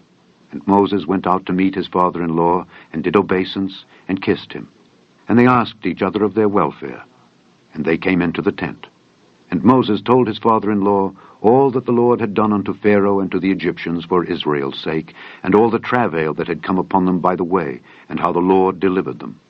And Jethro rejoiced for all the goodness which the Lord had done to Israel, whom he had delivered out of the hand of the Egyptians. And Jethro said, Blessed be the Lord, who hath delivered you out of the hand of the Egyptians and out of the hand of Pharaoh, who hath delivered the people from under the hand of the Egyptians. Now I know that the Lord is greater than all gods, for in the thing wherein they dealt proudly, he was above them. And Jethro, Moses' father-in-law, took a burnt offering and sacrifices for God. And Aaron came and all the elders of Israel to eat bread with Moses' father-in-law before God. And it came to pass on the morrow that Moses sat to judge the people, and the people stood by Moses from the morning unto the evening. And when Moses' father-in-law saw all that he did to the people, he said, What is this thing that thou doest to the people? Why sittest thou thyself alone, and all the people stand by thee from morning unto even? And Moses said unto his father-in-law, Because the people come unto me to inquire of God. When they have a matter, they come unto me, and I judge between one and another, and I do make them know the statutes of God and his laws. And Moses' father-in-law said unto him, The thing that thou doest is not good. Thou wilt surely wear away, both thou and this people that is with thee. For this thing is too heavy for thee. Thou art not able to perform it thyself alone. Hearken now unto my voice. I will give thee counsel, and God shall be with thee. Be thou for the people to Godward, that thou mayest bring the causes unto God. And thou shalt teach them ordinances and laws, and shalt show them the way wherein they must walk, and the work that they must do. Moreover, thou shalt provide out of all the people able men, such as fear God, men of truth, hating covetousness, and place such over them to be rulers of thousands, and rulers of hundreds, rulers of 50s, and rulers of 10s. And let them judge the people at all seasons. And it shall be that every great matter they shall bring unto thee, but every small matter they shall judge. So shall it be easier for thyself, and they shall bear the burden with thee. If thou shalt do this thing, and God command thee so, then thou shalt be able to endure, and all this people shall also go to their place in peace. So Moses hearkened to the voice of his father-in-law, and did all that he had said. And Moses chose able men out of all Israel, and made them heads over the people, rulers of thousands, rulers of hundreds, rulers of 50s, and rulers of 10s. And they judged the people at all seasons. The hard causes they brought unto Moses, but every small matter they judged themselves. And Moses let his father-in-law depart, and he went his way into his own land. Chapter 19. In the 3rd month, when the children of Israel were gone forth out of the land of Egypt, the same day came they into the wilderness of Sinai. For they were departed from Rephidim, and were come to the desert of Sinai, and had pitched in the wilderness. And there Israel camped before the mount. And Moses went up unto God, and the Lord called unto him out of the mountain, saying, Thus shalt thou say to the house of Jacob, and tell the children of Israel, Ye have seen what I did unto the Egyptians, and how I bare you on eagles' wings, and brought you unto myself. Now therefore, if ye will obey my voice indeed, and keep my covenant, then ye shall be a peculiar treasure unto me above all people, for all the earth is mine. And ye shall be unto me a kingdom of priests, and an holy nation. These are the words which thou shalt speak unto the children of Israel. And Moses came and called for the elders of the people, and laid before their faces all these words which the Lord commanded them. And all the people answered together and said, All that the Lord hath spoken we will do. And Moses returned the words of the people unto the Lord. And the Lord said unto Moses, Lo, I come unto thee in a thick cloud, that the people may hear when I speak with thee, and believe thee forever. And Moses told the words of the people unto the Lord.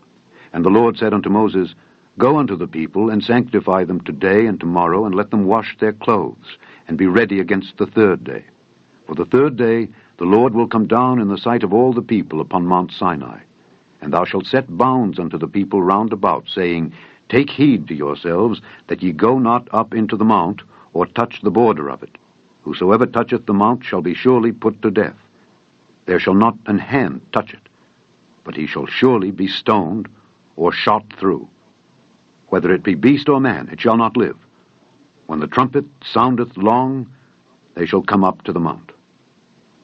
And Moses went down from the mount unto the people, and sanctified the people, and they washed their clothes. And he said unto the people, Be ready against the third day. Come not at your wives. And it came to pass on the third day in the morning, that there were thunders and lightnings, and a thick cloud upon the mount, and the voice of the trumpet exceeding loud, so that all the people that was in the camp trembled. And Moses brought forth the people out of the camp to meet with God, and they stood at the nether part of the mount. And Mount Sinai was altogether on a smoke, because the Lord descended upon it in fire, and the smoke thereof ascended as the smoke of a furnace, and the whole mount quaked greatly. And when the voice of the trumpet sounded long, and waxed louder and louder, Moses spake, and God answered him by a voice. And the Lord came down upon Mount Sinai on the top of the mount, and the Lord called Moses up to the top of the mount, and Moses went up. And the Lord said unto Moses, Go down, charge the people, lest they break through unto the Lord to gaze, and many of them perish. And let the priests also, which come near to the Lord, sanctify themselves, lest the Lord break forth upon them. And Moses said unto the Lord, The people cannot come up to Mount Sinai, for thou chargedst us, saying, Set bounds about the mount, and sanctify it. And the Lord said unto him, Away, get thee down, and thou shalt come up, thou and Aaron with thee. But let not the priests and the people break through to come up unto the Lord, lest he break forth upon them. So Moses went down unto the people, and spake unto them. Chapter 20. And God spake all these words, saying, I am the Lord thy God, which have brought thee out of the land of Egypt, out of the house of bondage. Thou shalt have no other gods before me. Thou shalt not make unto thee any graven image, or any likeness of anything that is in heaven above, or that is in the earth beneath, or that is in the water under the earth. Thou shalt not bow down thyself to them, nor serve them. For I, the Lord thy God, am a jealous God, visiting the iniquity of the fathers upon the children unto the third and fourth generation of them that hate me, and showing mercy unto thousands of them that love me and keep my commandments. Thou shalt not take the name of the Lord thy God in vain, for the Lord will not hold him guiltless that taketh his name in vain. Remember the Sabbath day, to keep it holy. 6 days shalt thou labor, and do all thy work. But the seventh day is the Sabbath of the Lord thy God. In it thou shalt not do any work, thou, nor thy son, nor thy daughter, thy manservant, nor thy maidservant, nor thy cattle, nor thy stranger that is within thy gates. For in 6 days the Lord made heaven and earth, the sea, and all that in them is, and rested the seventh day. Wherefore the Lord blessed the Sabbath day, and hallowed it. Honor thy father and thy mother, that thy days may be long upon the land which the Lord thy God giveth thee. Thou shalt not kill. Thou shalt not commit adultery. Thou shalt not steal. Thou shalt not bear false witness against thy neighbor. Thou shalt not covet thy neighbor's house. Thou shalt not covet thy neighbor's wife, nor his manservant, nor his maidservant, nor his ox, nor his ass, nor anything that is thy neighbor's.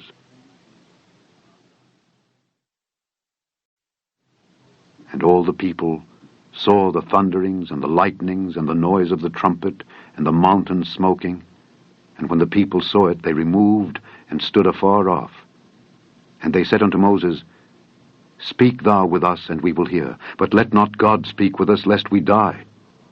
And Moses said unto the people, Fear not, for God is come to prove you, and that his fear may be before your faces, that ye sin not. And the people stood afar off, and Moses drew near unto the thick darkness where God was. And the Lord said unto Moses, Thus thou shalt say unto the children of Israel, Ye have seen that I have talked with you from heaven. Ye shall not make with me gods of silver, neither shall ye make unto you gods of gold. An altar of earth thou shalt make unto me, and shalt sacrifice thereon thy burnt offerings, and thy peace offerings, thy sheep, and thine oxen. In all places where I record my name, I will come unto thee, and I will bless thee. And if thou wilt make me an altar of stone, thou shalt not build it of hewn stone. For if thou lift up thy tool upon it, thou hast polluted it. Neither shalt thou go up by steps unto mine altar, that thy nakedness be not discovered thereon. Chapter 21. Now these are the judgments which thou shalt set before them. If thou buy an Hebrew servant, 6 years he shall serve, and in the 7th he shall go out free for nothing. If he came in by himself, he shall go out by himself. If he were married, then his wife shall go out with him. If his master have given him a wife, and she have borne him sons or daughters, the wife and her children shall be her master's, and he shall go out by himself. And if the servant shall plainly say, I love my master, my wife, and my children, I will not go out free, then his master shall bring him unto the judges. He shall also bring him to the door, or unto the doorpost, and his master shall bore his ear through with an awl, and he shall serve him forever. And if a man sell his daughter to be a maidservant, she shall not go out as the men servants do. If she please not her master, who hath betrothed her to himself, then shall he let her be redeemed. To sell her unto a strange nation he shall have no power, seeing he hath dealt deceitfully with her. And if he have betrothed her unto his son, he shall deal with her after the manner of daughters. If he take him another wife, her food, her raiment, and her duty of marriage shall he not diminish. And if he do not these 3 unto her, then shall she go out free without money. He that smiteth a man so that he die shall be surely put to death. And if a man lie not in wait, but God deliver him into his hand, then I will appoint thee a place whither he shall flee. But if a man come presumptuously upon his neighbor to slay him with guile, thou shalt take him from mine altar, that he may die. And he that smiteth his father or his mother shall be surely put to death. And he that stealeth a man and selleth him, or if he be found in his hand, he shall surely be put to death. And he that curseth his father or his mother shall surely be put to death. And if men strive together, and one smite another with a stone or with his fist, and he die not, but keepeth his bed, if he rise again and walk abroad upon his staff, then shall he that smote him be quit. Only he shall pay for the loss of his time, and shall cause him to be thoroughly healed. And if a man smite his servant or his maid with a rod, and he die under his hand, he shall be surely punished. Notwithstanding, if he continue a day or 2, he shall not be punished, for he is his money. If men strive and hurt a woman with child, so that her fruit depart from her, and yet no mischief follow, he shall be surely punished according as the woman's husband will lay upon him, and he shall pay as the judges determine. And if any mischief follow, then thou shalt give life for life, eye for eye, tooth for tooth, hand for hand, foot for foot, burning for burning, wound for wound, stripe for stripe. And if a man smite the eye of his servant, or the eye of his maid, that it perish, he shall let him go free for his eye's sake. And if he smite out his manservant's tooth, or his maidservant's tooth, he shall let him go free for his tooth's sake. If an ox gore a man or a woman, that they die, then the ox shall be surely stoned, and his flesh shall not be eaten, but the owner of the ox shall be quit.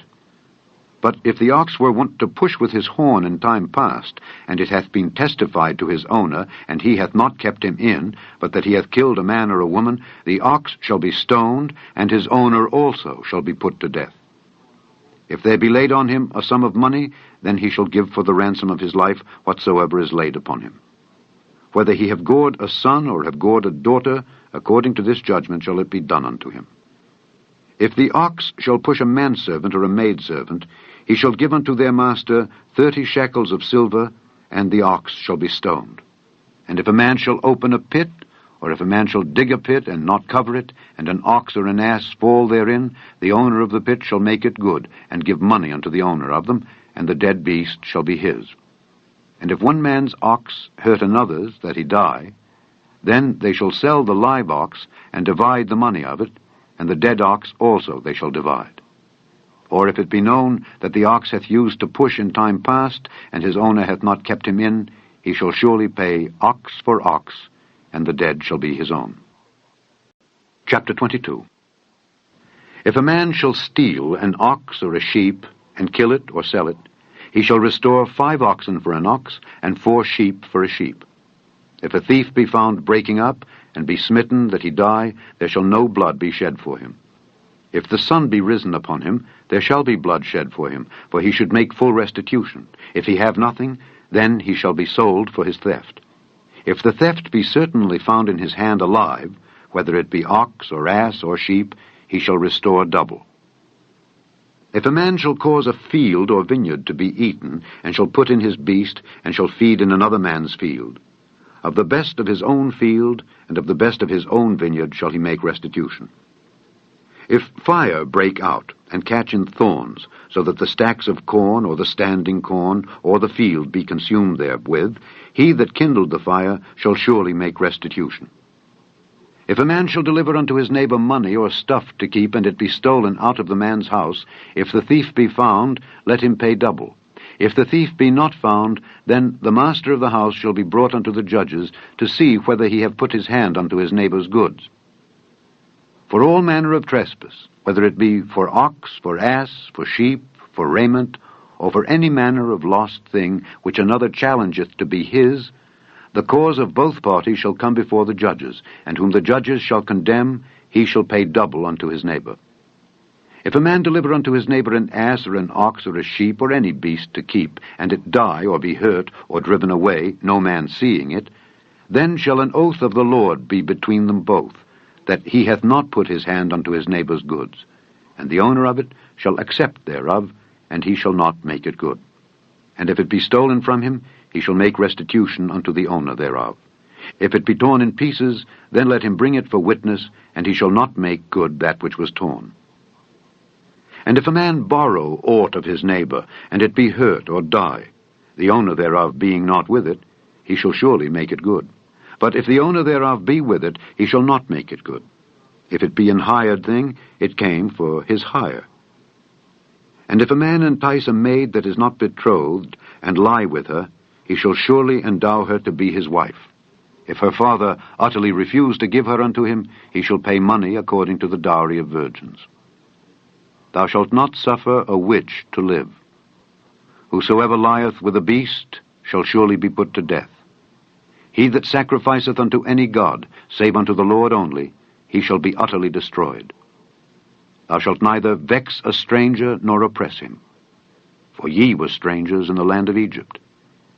Ye shall not afflict any widow or fatherless child. If thou afflict them in any wise, and they cry at all unto me, I will surely hear their cry. And my wrath shall wax hot, and I will kill you with the sword, and your wives shall be widows, and your children fatherless. If thou lend money to any of my people that is poor by thee, thou shalt not be to him as an usurer, neither shalt thou lay upon him usury. If thou at all take thy neighbor's raiment to pledge, thou shalt deliver it unto him by that the sun goeth down, for that is his covering only. It is his raiment for his skin, wherein shall he sleep. And it shall come to pass, when he crieth unto me, that I will hear, for I am gracious. Thou shalt not revile the gods, nor curse the ruler of thy people. Thou shalt not delay to offer the first of thy ripe fruits and of thy liquors, the firstborn of thy sons shalt thou give unto me. Likewise shalt thou do with thine oxen and with thy sheep. 7 days it shall be with his dam, on the 8th day thou shalt give it me. And ye shall be holy men unto me. Neither shall ye eat any flesh that is torn of beasts in the field. Ye shall cast it to the dogs. Chapter 23. Thou shalt not raise a false report. Put not thine hand with the wicked to be an unrighteous witness. Thou shalt not follow a multitude to do evil. Neither shalt thou speak in a cause to decline after many to wrest judgment. Neither shalt thou countenance a poor man in his cause. If thou meet thine enemy's ox or his ass going astray, thou shalt surely bring it back to him again. If thou see the ass of him that hateth thee lying under his burden, and wouldest forbear to help him, thou shalt surely help with him. Thou shalt not wrest the judgment of thy poor in his cause. Keep thee far from a false matter, and the innocent and righteous slay thou not, for I will not justify the wicked. And thou shalt take no gift, for the gift blindeth the wise, and perverteth the words of the righteous. Also thou shalt not oppress a stranger, for ye know the heart of a stranger, seeing ye were strangers in the land of Egypt. And 6 years thou shalt sow thy land, and shalt gather in the fruits thereof, but the 7th year thou shalt let it rest and lie still, that the poor of thy people may eat, and what they leave the beasts of the field shall eat. In like manner thou shalt deal with thy vineyard, and with thy olive yard. 6 days thou shalt do thy work, and on the 7th day thou shalt rest, that thine ox and thine ass may rest, and the son of thy handmaid and the stranger may be refreshed. And in all things that I have said unto you, be circumspect, and make no mention of the name of other gods, neither let it be heard out of thy mouth. 3 times thou shalt keep a feast unto me in the year. Thou shalt keep the feast of unleavened bread. Thou shalt eat unleavened bread 7 days, as I commanded thee, in the time appointed of the month Abib, for in it thou camest out from Egypt, and none shall appear before me empty. And the feast of harvest, the firstfruits of thy labors, which thou hast sown in the field. And the feast of ingathering, which is in the end of the year, when thou hast gathered in thy labors out of the field. 3 times in the year all thy males shall appear before the Lord God. Thou shalt not offer the blood of my sacrifice with leavened bread, neither shall the fat of my sacrifice remain until the morning. The first of the firstfruits of thy land thou shalt bring into the house of the Lord thy God. Thou shalt not seethe a kid in his mother's milk. Behold, I send an angel before thee, to keep thee in the way, and to bring thee into the place which I have prepared. Beware of him, and obey his voice. Provoke him not, for he will not pardon your transgressions, for my name is in him. But if thou shalt indeed obey his voice, and do all that I speak, then I will be an enemy unto thine enemies, and an adversary unto thine adversaries. For mine angel shall go before thee, and bring thee in unto the Amorites, and the Hittites, and the Perizzites, and the Canaanites, and the Hivites, and the Jebusites, and I will cut them off. Thou shalt not bow down to their gods, nor serve them, nor do after their works, but thou shalt utterly overthrow them, and quite break down their images. And ye shall serve the Lord your God, and he shall bless thy bread and thy water, and I will take sickness away from the midst of thee. There shall nothing cast their young, nor be barren in thy land. The number of thy days I will fulfill. I will send my fear before thee, and will destroy all the people to whom thou shalt come, and I will make all thine enemies turn their backs unto thee, and I will send hornets before thee, which shall drive out the Hivite, the Canaanite, and the Hittite from before thee. I will not drive them out from before thee in 1 year, lest the land become desolate, and the beast of the field multiply against thee. By little and little I will drive them out from before thee, until thou be increased, and inherit the land. And I will set thy bounds from the Red Sea, even unto the sea of the Philistines, and from the desert unto the river. For I will deliver the inhabitants of the land into your hand, and thou shalt drive them out before thee. Thou shalt make no covenant with them, nor with their gods. They shall not dwell in thy land, lest they make thee sin against me. For if thou serve their gods, it will surely be a snare unto thee. Chapter 24. And he said unto Moses, Come up unto the Lord, thou and Aaron, Nadab, and Abihu, and 70 of the elders of Israel, and worship ye afar off. And Moses alone shall come near the Lord, but they shall not come nigh, neither shall the people go up with him. And Moses came and told the people all the words of the Lord, and all the judgments. And all the people answered with one voice, and said, All the words which the Lord hath said will we do. And Moses wrote all the words of the Lord, and rose up early in the morning, and builded an altar under the hill, and 12 pillars according to the 12 tribes of Israel. And he sent young men of the children of Israel, which offered burnt offerings, and sacrificed peace offerings of oxen unto the Lord. And Moses took half of the blood, and put it in basins, and half of the blood he sprinkled on the altar. And he took the book of the covenant, and read in the audience of the people. And they said, All that the Lord hath said will we do, and be obedient. And Moses took the blood, and sprinkled it on the people, and said, Behold the blood of the covenant which the Lord hath made with you concerning all these words. Then went up Moses and Aaron, Nadab and Abihu, and 70 of the elders of Israel, and they saw the God of Israel. And there was under his feet as it were a paved work of a sapphire stone, and as it were the body of heaven in his clearness. And upon the nobles of the children of Israel he laid not his hand. Also they saw God, and did eat and drink. And the Lord said unto Moses, Come up to me into the mount, and be there. And I will give thee tables of stone, and a law, and commandments which I have written, that thou mayest teach them. And Moses rose up, and his minister Joshua, and Moses went up into the mount of God. And he said unto the elders, Tarry ye here for us until we come again unto you. And behold, Aaron and Hur are with you. If any man have any matters to do, let him come unto them. And Moses went up into the mount, and a cloud covered the mount. And the glory of the Lord abode upon Mount Sinai, and the cloud covered it 6 days. And the 7th day he called unto Moses out of the midst of the cloud. And the sight of the glory of the Lord was like devouring fire on the top of the mount in the eyes of the children of Israel. And Moses went into the midst of the cloud, and gat him up into the mount, and Moses was in the mount 40 days and 40 nights. Chapter 25. And the Lord spake unto Moses, saying, Speak unto the children of Israel, that they bring me an offering. Of every man that giveth it willingly with his heart, ye shall take my offering. And this is the offering which ye shall take of them: gold, and silver, and brass, and blue, and purple, and scarlet, and fine linen, and goat's hair, and rams' skins dyed red, and badgers' skins, and shittim wood, oil for the light, spices for anointing oil, and for sweet incense, onyx stones, and stones to be set in the ephod and in the breastplate. And let them make me a sanctuary, that I may dwell among them. According to all that I show thee, after the pattern of the tabernacle and the pattern of all the instruments thereof, even so shall ye make it. And they shall make an ark of shittim wood. 2 cubits and a half shall be the length thereof, and 1 cubit and a half the breadth thereof, and 1 cubit and a half the height thereof.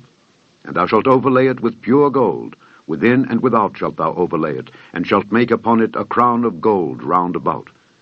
And thou shalt cast 4 rings of gold for it, and put them in the 4 corners thereof.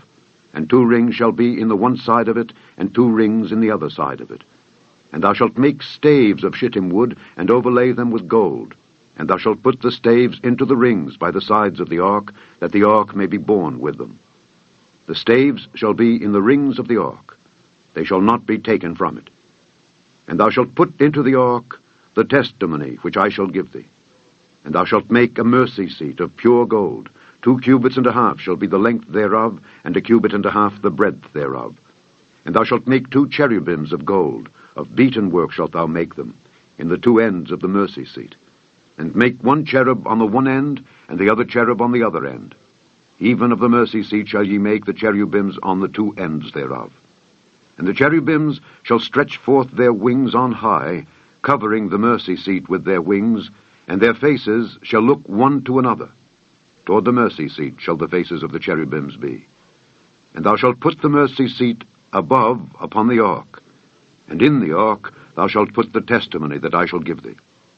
And there I will meet with thee, and I will commune with thee from above the mercy seat, from between the 2 cherubims which are upon the ark of the testimony, of all things which I will give thee in commandment unto the children of Israel.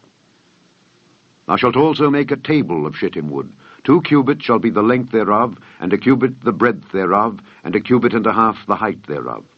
And thou shalt overlay it with pure gold, and make thereto a crown of gold round about. And thou shalt make unto it a border of an hand breadth round about, and thou shalt make a golden crown to the border thereof round about.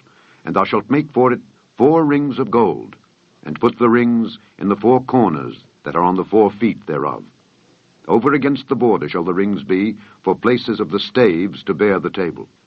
And thou shalt make the staves of shittim wood, and overlay them with gold, that the table may be borne with them. And thou shalt make the dishes thereof, and spoons thereof, and covers thereof, and bowls thereof, to cover withal. Of pure gold shalt thou make them. And thou shalt set upon the table showbread before me alway. And thou shalt make a candlestick of pure gold. Of beaten work shall the candlestick be made. His shaft and his branches, his bowls, his knops, and his flowers shall be of the same. And 6 branches shall come out of the sides of it, 3 branches of the candlestick out of the one side, and 3 branches of the candlestick out of the other side. 3 bowls made like unto almonds, with a knop and a flower in one branch, and 3 bowls made like almonds in the other branch, with a knop and a flower, so in the 6 branches that come out of the candlestick. And in the candlestick shall be 4 bowls made like unto almonds, with their knops and their flowers. And there shall be a knop unto 2 branches of the same, and a knop unto 2 branches of the same, and a knop unto 2 branches of the same, according to the 6 branches that proceed out of the candlestick. Their knops and their branches shall be of the same. All it shall be one beaten work of pure gold. And thou shalt make the 7 lamps thereof. And they shall light the lamps thereof, that they may give light over against it. And the tongs thereof and the snuff dishes thereof shall be of pure gold. Of a talent of pure gold shall he make it, with all these vessels. And look that thou make them after their pattern, which was showed thee in the mount. Chapter 26. Moreover, thou shalt make the tabernacle with 10 curtains of fine twined linen, and blue, and purple, and scarlet. With cherubims of cunning work shalt thou make them. The length of one curtain shall be 28 cubits, and the breadth of one curtain 4 cubits. And every one of the curtains shall have one measure. The 5 curtains shall be coupled together one to another, and other 5 curtains shall be coupled one to another. And thou shalt make loops of blue upon the edge of the one curtain from the selvage in the coupling, and likewise shalt thou make in the uttermost edge of another curtain in the couplings of the second. 50 loops shalt thou make in the one curtain, and 50 loops shalt thou make in the edge of the curtain that is in the coupling of the second, that the loops may take hold one of another. And thou shalt make 50 taches of gold, and couple the curtains together with the taches, and it shall be one tabernacle. And thou shalt make curtains of goat's hair, to be a covering upon the tabernacle. 11 curtains shalt thou make. The length of one curtain shall be 30 cubits, and the breadth of one curtain 4 cubits, and the 11 curtains shall be all of one measure. And thou shalt couple 5 curtains by themselves, and 6 curtains by themselves, and shalt double the 6th curtain in the forefront of the tabernacle. And thou shalt make 50 loops on the edge of the one curtain that is outmost in the coupling, and 50 loops in the edge of the curtain which coupleth the second. And thou shalt make 50 taches of brass, and put the taches into the loops, and couple the tent together, that it may be one. And the remnant that remaineth of the curtains of the tent, the half curtain that remaineth, shall hang over the back side of the tabernacle. And a cubit on the one side, and a cubit on the other side of that which remaineth in the length of the curtains of the tent, it shall hang over the sides of the tabernacle, on this side and on that side, to cover it. And thou shalt make a covering for the tent of rams' skins dyed red, and a covering above of badgers' skins. And thou shalt make boards for the tabernacle of shittim wood, standing up. 10 cubits shall be the length of a board, and a cubit and a half shall be the breadth of one board. 2 tenons shall there be in one board, set in order one against another. Thus shalt thou make for all the boards of the tabernacle. And thou shalt make the boards for the tabernacle 20 boards on the south side southward. And thou shalt make 40 sockets of silver under the 20 boards. 2 sockets under one board for his 2 tenons, and 2 sockets under another board for his 2 tenons. And for the second side of the tabernacle on the north side there shall be 20 boards, and there 40 sockets of silver, 2 sockets under one board, and 2 sockets under another board. And for the sides of the tabernacle westward thou shalt make 6 boards, and 2 boards shalt thou make for the corners of the tabernacle in the 2 sides. And they shall be coupled together beneath, and they shall be coupled together above the head of it unto one ring. Thus shall it be for them both. They shall be for the 2 corners. And they shall be 8 boards, and their sockets of silver, 16 sockets, 2 sockets under one board, and 2 sockets under another board.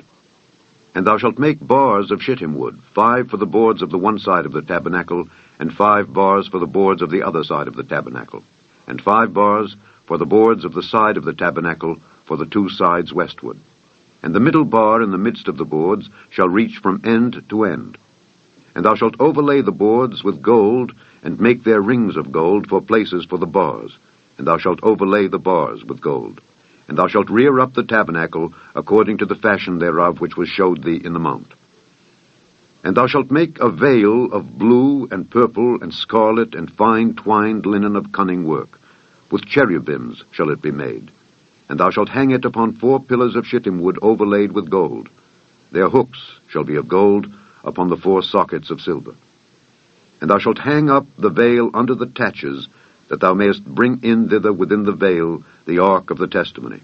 And the veil shall divide unto you between the holy place and the most holy.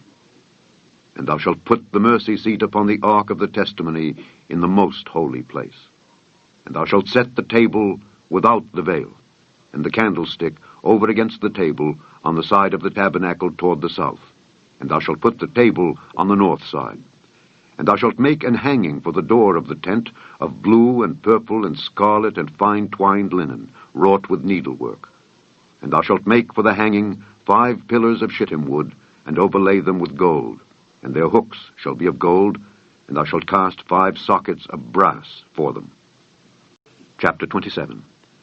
And thou shalt make an altar of shittim wood, 5 cubits long and 5 cubits broad. The altar shall be foursquare, and the height thereof shall be 3 cubits. And thou shalt make the horns of it upon the 4 corners thereof. His horns shall be of the same. And thou shalt overlay it with brass. And thou shalt make his pans to receive his ashes, and his shovels, and his basins, and his flesh hooks, and his fire pans. All the vessels thereof thou shalt make of brass. And thou shalt make for it a grate of network of brass. And upon the net shalt thou make 4 brazen rings in the 4 corners thereof. And thou shalt put it under the compass of the altar beneath, that the net may be even to the midst of the altar. And thou shalt make staves for the altar, staves of shittim wood, and overlay them with brass. And the staves shall be put into the rings, and the staves shall be upon the 2 sides of the altar to bear it. Hollow with boards shalt thou make it. As it was showed thee in the mount, so shall they make it. And thou shalt make the court of the tabernacle. For the south side southward there shall be hangings for the court of fine twined linen of 100 cubits long for one side. And the 20 pillars thereof, and their 20 sockets, shall be of brass. The hooks of the pillars and their fillets shall be of silver. And likewise for the north side, in length there shall be hangings of 100 cubits long, and his 20 pillars and their 20 sockets of brass, the hooks of the pillars and their fillets of silver. And for the breadth of the court on the west side shall be hangings of 50 cubits, their pillars 10, and their sockets 10. And the breadth of the court on the east side eastward shall be 50 cubits. The hangings of one side of the gate shall be 15 cubits, their pillars 3, and their sockets 3. And on the other side shall be hangings 15 cubits, their pillars 3, and their sockets 3. And for the gate of the court shall be an hanging of 20 cubits, of blue and purple and scarlet and fine twined linen wrought with needlework. And their pillars shall be 4, and their sockets 4. All the pillars round about the court shall be filleted with silver. Their hooks shall be of silver, and their sockets of brass. The length of the court shall be 100 cubits, and the breadth 50 everywhere, and the height 5 cubits of fine twined linen, and their sockets of brass. All the vessels of the tabernacle, in all the service thereof, and all the pins thereof, and all the pins of the court, shall be of brass. And thou shalt command the children of Israel that they bring thee pure oil olive beaten for the light, to cause the lamp to burn always. In the tabernacle of the congregation, without the veil which is before the testimony, Aaron and his sons shall order it from evening to morning before the Lord. It shall be a statute forever unto their generations on the behalf of the children of Israel. Chapter 28. And take thou unto thee Aaron thy brother and his sons with him from among the children of Israel, that he may minister unto me in the priest's office, even Aaron, Nadab, and Abihu, Eleazar, and Ithamar, Aaron's sons. And thou shalt make holy garments for Aaron thy brother, for glory and for beauty. And thou shalt speak unto all that are wise-hearted, whom I have filled with the spirit of wisdom, that they may make Aaron's garments to consecrate him, that he may minister unto me in the priest's office. And these are the garments which they shall make: a breastplate, and an ephod, and a robe, and a broidered coat, a mitre, and a girdle. And they shall make holy garments for Aaron thy brother and his sons, that he may minister unto me in the priest's office. And they shall take gold, and blue, and purple, and scarlet, and fine linen. And they shall make the ephod of gold, of blue, and of purple, of scarlet, and fine twined linen, with cunning work. It shall have the 2 shoulder pieces thereof joined at the 2 edges thereof, and so it shall be joined together. And the curious girdle of the ephod which is upon it shall be of the same, according to the work thereof, even of gold, of blue, and purple, and scarlet, and fine twined linen. And thou shalt take 2 onyx stones, and grave on them the names of the children of Israel, 6 of their names on one stone, and the other 6 names of the rest on the other stone, according to their birth. With the work of an engraver in stone, like the engravings of a signet, shalt thou engrave the 2 stones with the names of the children of Israel. Thou shalt make them to be set in ouches of gold. And thou shalt put the 2 stones upon the shoulders of the ephod for stones of memorial unto the children of Israel. And Aaron shall bear their names before the Lord upon his 2 shoulders for a memorial.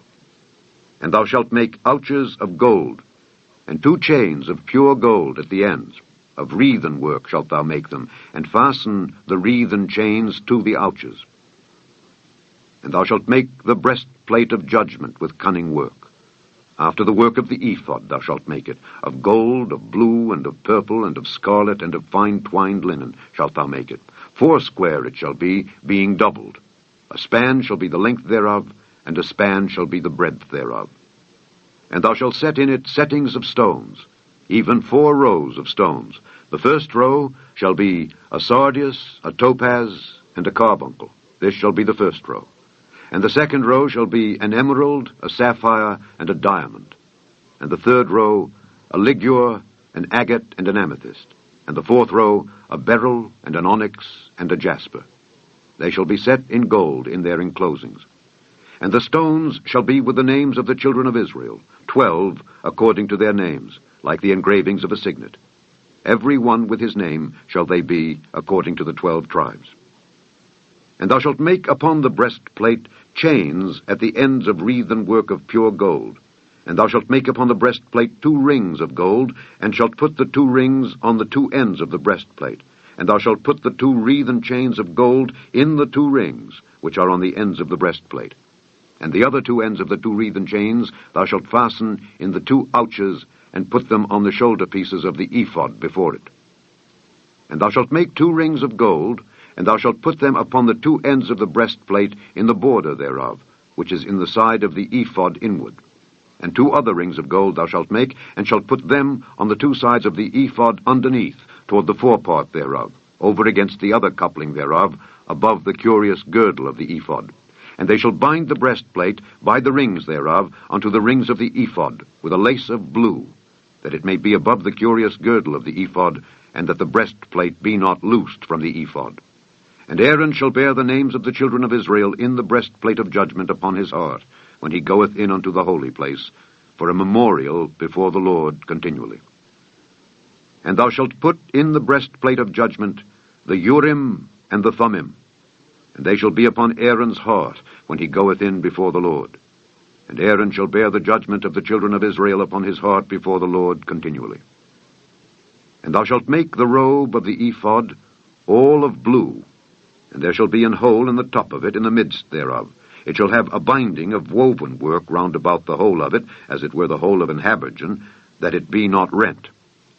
And beneath upon the hem of it thou shalt make pomegranates of blue, and of purple, and of scarlet, round about the hem thereof, and bells of gold between them round about, a golden bell and a pomegranate, a golden bell and a pomegranate, upon the hem of the robe round about. And it shall be upon Aaron to minister. And his sound shall be heard when he goeth in unto the holy place before the Lord, and when he cometh out, that he die not. And thou shalt make a plate of pure gold, and grave upon it, like the engravings of a signet, Holiness to the Lord. And thou shalt put it on a blue lace, that it may be upon the mitre, upon the forefront of the mitre it shall be. And it shall be upon Aaron's forehead, that Aaron may bear the iniquity of the holy things which the children of Israel shall hallow in all their holy gifts. And it shall be always upon his forehead, that they may be accepted before the Lord. And thou shalt embroider the coat of fine linen, and thou shalt make the mitre of fine linen, and thou shalt make the girdle of needlework. And for Aaron's sons thou shalt make coats, and thou shalt make for them girdles, and bonnets shalt thou make for them, for glory and for beauty. And thou shalt put them upon Aaron thy brother, and his sons with him, and shalt anoint them, and consecrate them, and sanctify them, that they may minister unto me in the priest's office. And thou shalt make them linen breeches to cover their nakedness. From the loins even unto the thighs they shall reach. And they shall be upon Aaron and upon his sons, when they come in unto the tabernacle of the congregation, or when they come near unto the altar to minister in the holy place, that they bear not iniquity and die. It shall be a statute forever unto him and his seed after him. Chapter 29. And this is the thing that thou shalt do unto them to hallow them, to minister unto me in the priest's office. Take 1 young bullock, and 2 rams without blemish, and unleavened bread, and cakes unleavened tempered with oil, and wafers unleavened anointed with oil. Of wheat and flour shalt thou make them. And thou shalt put them into 1 basket, and bring them in the basket, with the bullock and the 2 rams. And Aaron and his sons thou shalt bring unto the door of the tabernacle of the congregation, and shalt wash them with water. And thou shalt take the garments, and put upon Aaron the coat, and the robe of the ephod, and the breastplate, and gird him with the curious girdle of the ephod. And thou shalt put the mitre upon his head, and put the holy crown upon the mitre. Then shalt thou take the anointing oil, and pour it upon his head, and anoint him. And thou shalt bring his sons, and put coats upon them. And thou shalt gird them with girdles, Aaron and his sons, and put the bonnets on them. And the priest's office shall be theirs for a perpetual statute. And thou shalt consecrate Aaron and his sons. And thou shalt cause a bullock to be brought before the tabernacle of the congregation, and Aaron and his sons shall put their hands upon the head of the bullock. And thou shalt kill the bullock before the Lord by the door of the tabernacle of the congregation. And thou shalt take of the blood of the bullock, and put it upon the horns of the altar with thy finger, and pour all the blood beside the bottom of the altar. And thou shalt take all the fat that covereth the inwards, and the caul that is above the liver, and the 2 kidneys, and the fat that is upon them, and burn them upon the altar. But the flesh of the bullock, and his skin, and his dung, shalt thou burn with fire without the camp. It is a sin offering. Thou shalt also take 1 ram, and Aaron and his sons shall put their hands upon the head of the ram. And thou shalt slay the ram, and thou shalt take his blood, and sprinkle it round about upon the altar. And thou shalt cut the ram in pieces, and wash the inwards of him, and his legs, and put them unto his pieces, and unto his head. And thou shalt burn the whole ram upon the altar. It is a burnt offering unto the Lord. It is a sweet savour, an offering made by fire unto the Lord. And thou shalt take the other ram, and Aaron and his sons shall put their hands upon the head of the ram. Then shalt thou kill the ram, and take of his blood, and put it upon the tip of the right ear of Aaron, and upon the tip of the right ear of his sons, and upon the thumb of their right hand, and upon the great toe of their right foot, and sprinkle the blood upon the altar round about. And thou shalt take of the blood that is upon the altar, and of the anointing oil, and sprinkle it upon Aaron and upon his garments, and upon his sons and upon the garments of his sons with him. And he shall be hallowed, and his garments and his sons' garments with him. Also thou shalt take of the ram the fat and the rump, and the fat that covereth the inwards, and the caul above the liver, and the 2 kidneys, and the fat that is upon them, and the right shoulder, for it is a ram of consecration. And 1 loaf of bread, and 1 cake of oiled bread, and 1 wafer out of the basket of the unleavened bread that is before the Lord. And thou shalt put all in the hands of Aaron, and in the hands of his sons, and shalt wave them for a wave offering before the Lord. And thou shalt receive them of their hands, and burn them upon the altar for a burnt offering, for a sweet savour before the Lord. It is an offering made by fire unto the Lord. And thou shalt take the breast of the ram of Aaron's consecration, and wave it for a wave offering before the Lord, and it shall be thy part. And thou shalt sanctify the breast of the wave offering, and the shoulder of the heave offering, which is waved, and which is heaved up of the ram of the consecration, even of that which is for Aaron, and of that which is for his sons. And it shall be Aaron's and his sons by a statute forever from the children of Israel. For it is an heave offering, and it shall be an heave offering from the children of Israel of the sacrifice of their peace offerings, even their heave offering unto the Lord. And the holy garments of Aaron shall be his sons after him, to be anointed therein, and to be consecrated in them. And that son that is priest in his stead shall put them on 7 days, when he cometh into the tabernacle of the congregation to minister in the holy place. And thou shalt take the ram of the consecration, and seethe his flesh in the holy place. And Aaron and his sons shall eat the flesh of the ram, and the bread that is in the basket by the door of the tabernacle of the congregation. And they shall eat those things wherewith the atonement was made, to consecrate and to sanctify them. But a stranger shall not eat thereof, because they are holy. And if aught of the flesh of the consecrations or of the bread remain unto the morning, then thou shalt burn the remainder with fire. It shall not be eaten, because it is holy. And thus shalt thou do unto Aaron and to his sons according to all things which I have commanded thee. 7 days shalt thou consecrate them. And thou shalt offer every day a bullock for a sin offering for atonement. And thou shalt cleanse the altar when thou hast made an atonement for it, and thou shalt anoint it to sanctify it. 7 days thou shalt make an atonement for the altar, and sanctify it, and it shall be an altar most holy. Whatsoever toucheth the altar shall be holy. Now this is that which thou shalt offer upon the altar: 2 lambs of the first year, day by day, continually. The one lamb thou shalt offer in the morning, and the other lamb thou shalt offer at even. And with the one lamb 1/10 deal of flour mingled with the 4th part of an hin of beaten oil, and the 4th part of an hin of wine for a drink offering.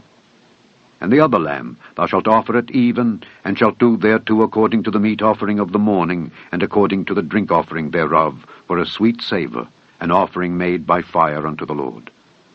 This shall be a continual burnt offering throughout your generations, at the door of the tabernacle of the congregation before the Lord, where I will meet you to speak there unto thee.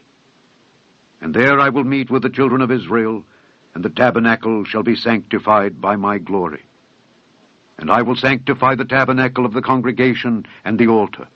I will sanctify also both Aaron and his sons to minister to me in the priest's office.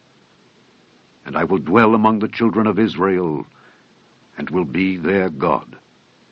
And they shall know that I am the Lord their God, that brought them forth out of the land of Egypt, that I may dwell among them. I am the Lord their God. Chapter 30. And thou shalt make an altar to burn incense upon. Of shittim wood shalt thou make it. 1 cubit shall be the length thereof, and 1 cubit the breadth thereof. 80 shall it be, and 2 cubits shall be the height thereof. The horns thereof shall be of the same.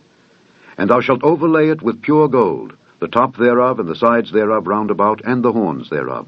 And thou shalt make unto it a crown of gold round about. And 2 golden rings shalt thou make to it under the crown of it, by the 2 corners thereof. Upon the 2 sides of it shalt thou make it. And they shall be for places for the staves to bear it withal. And thou shalt make the staves of shittim wood, and overlay them with gold.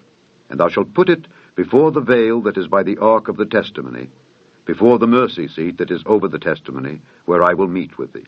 And Aaron shall burn thereon sweet incense every morning. When he dresseth the lamps, he shall burn incense upon it. And when Aaron lighteth the lamps at even, he shall burn incense upon it, a perpetual incense before the Lord throughout your generations. Ye shall offer no strange incense thereon, nor burnt sacrifice, nor meat offering, neither shall ye pour drink offering thereon. And Aaron shall make an atonement upon the horns of it once in a year, with the blood of the sin offering of atonements. Once in the year shall he make atonement upon it throughout your generations. It is most holy unto the Lord.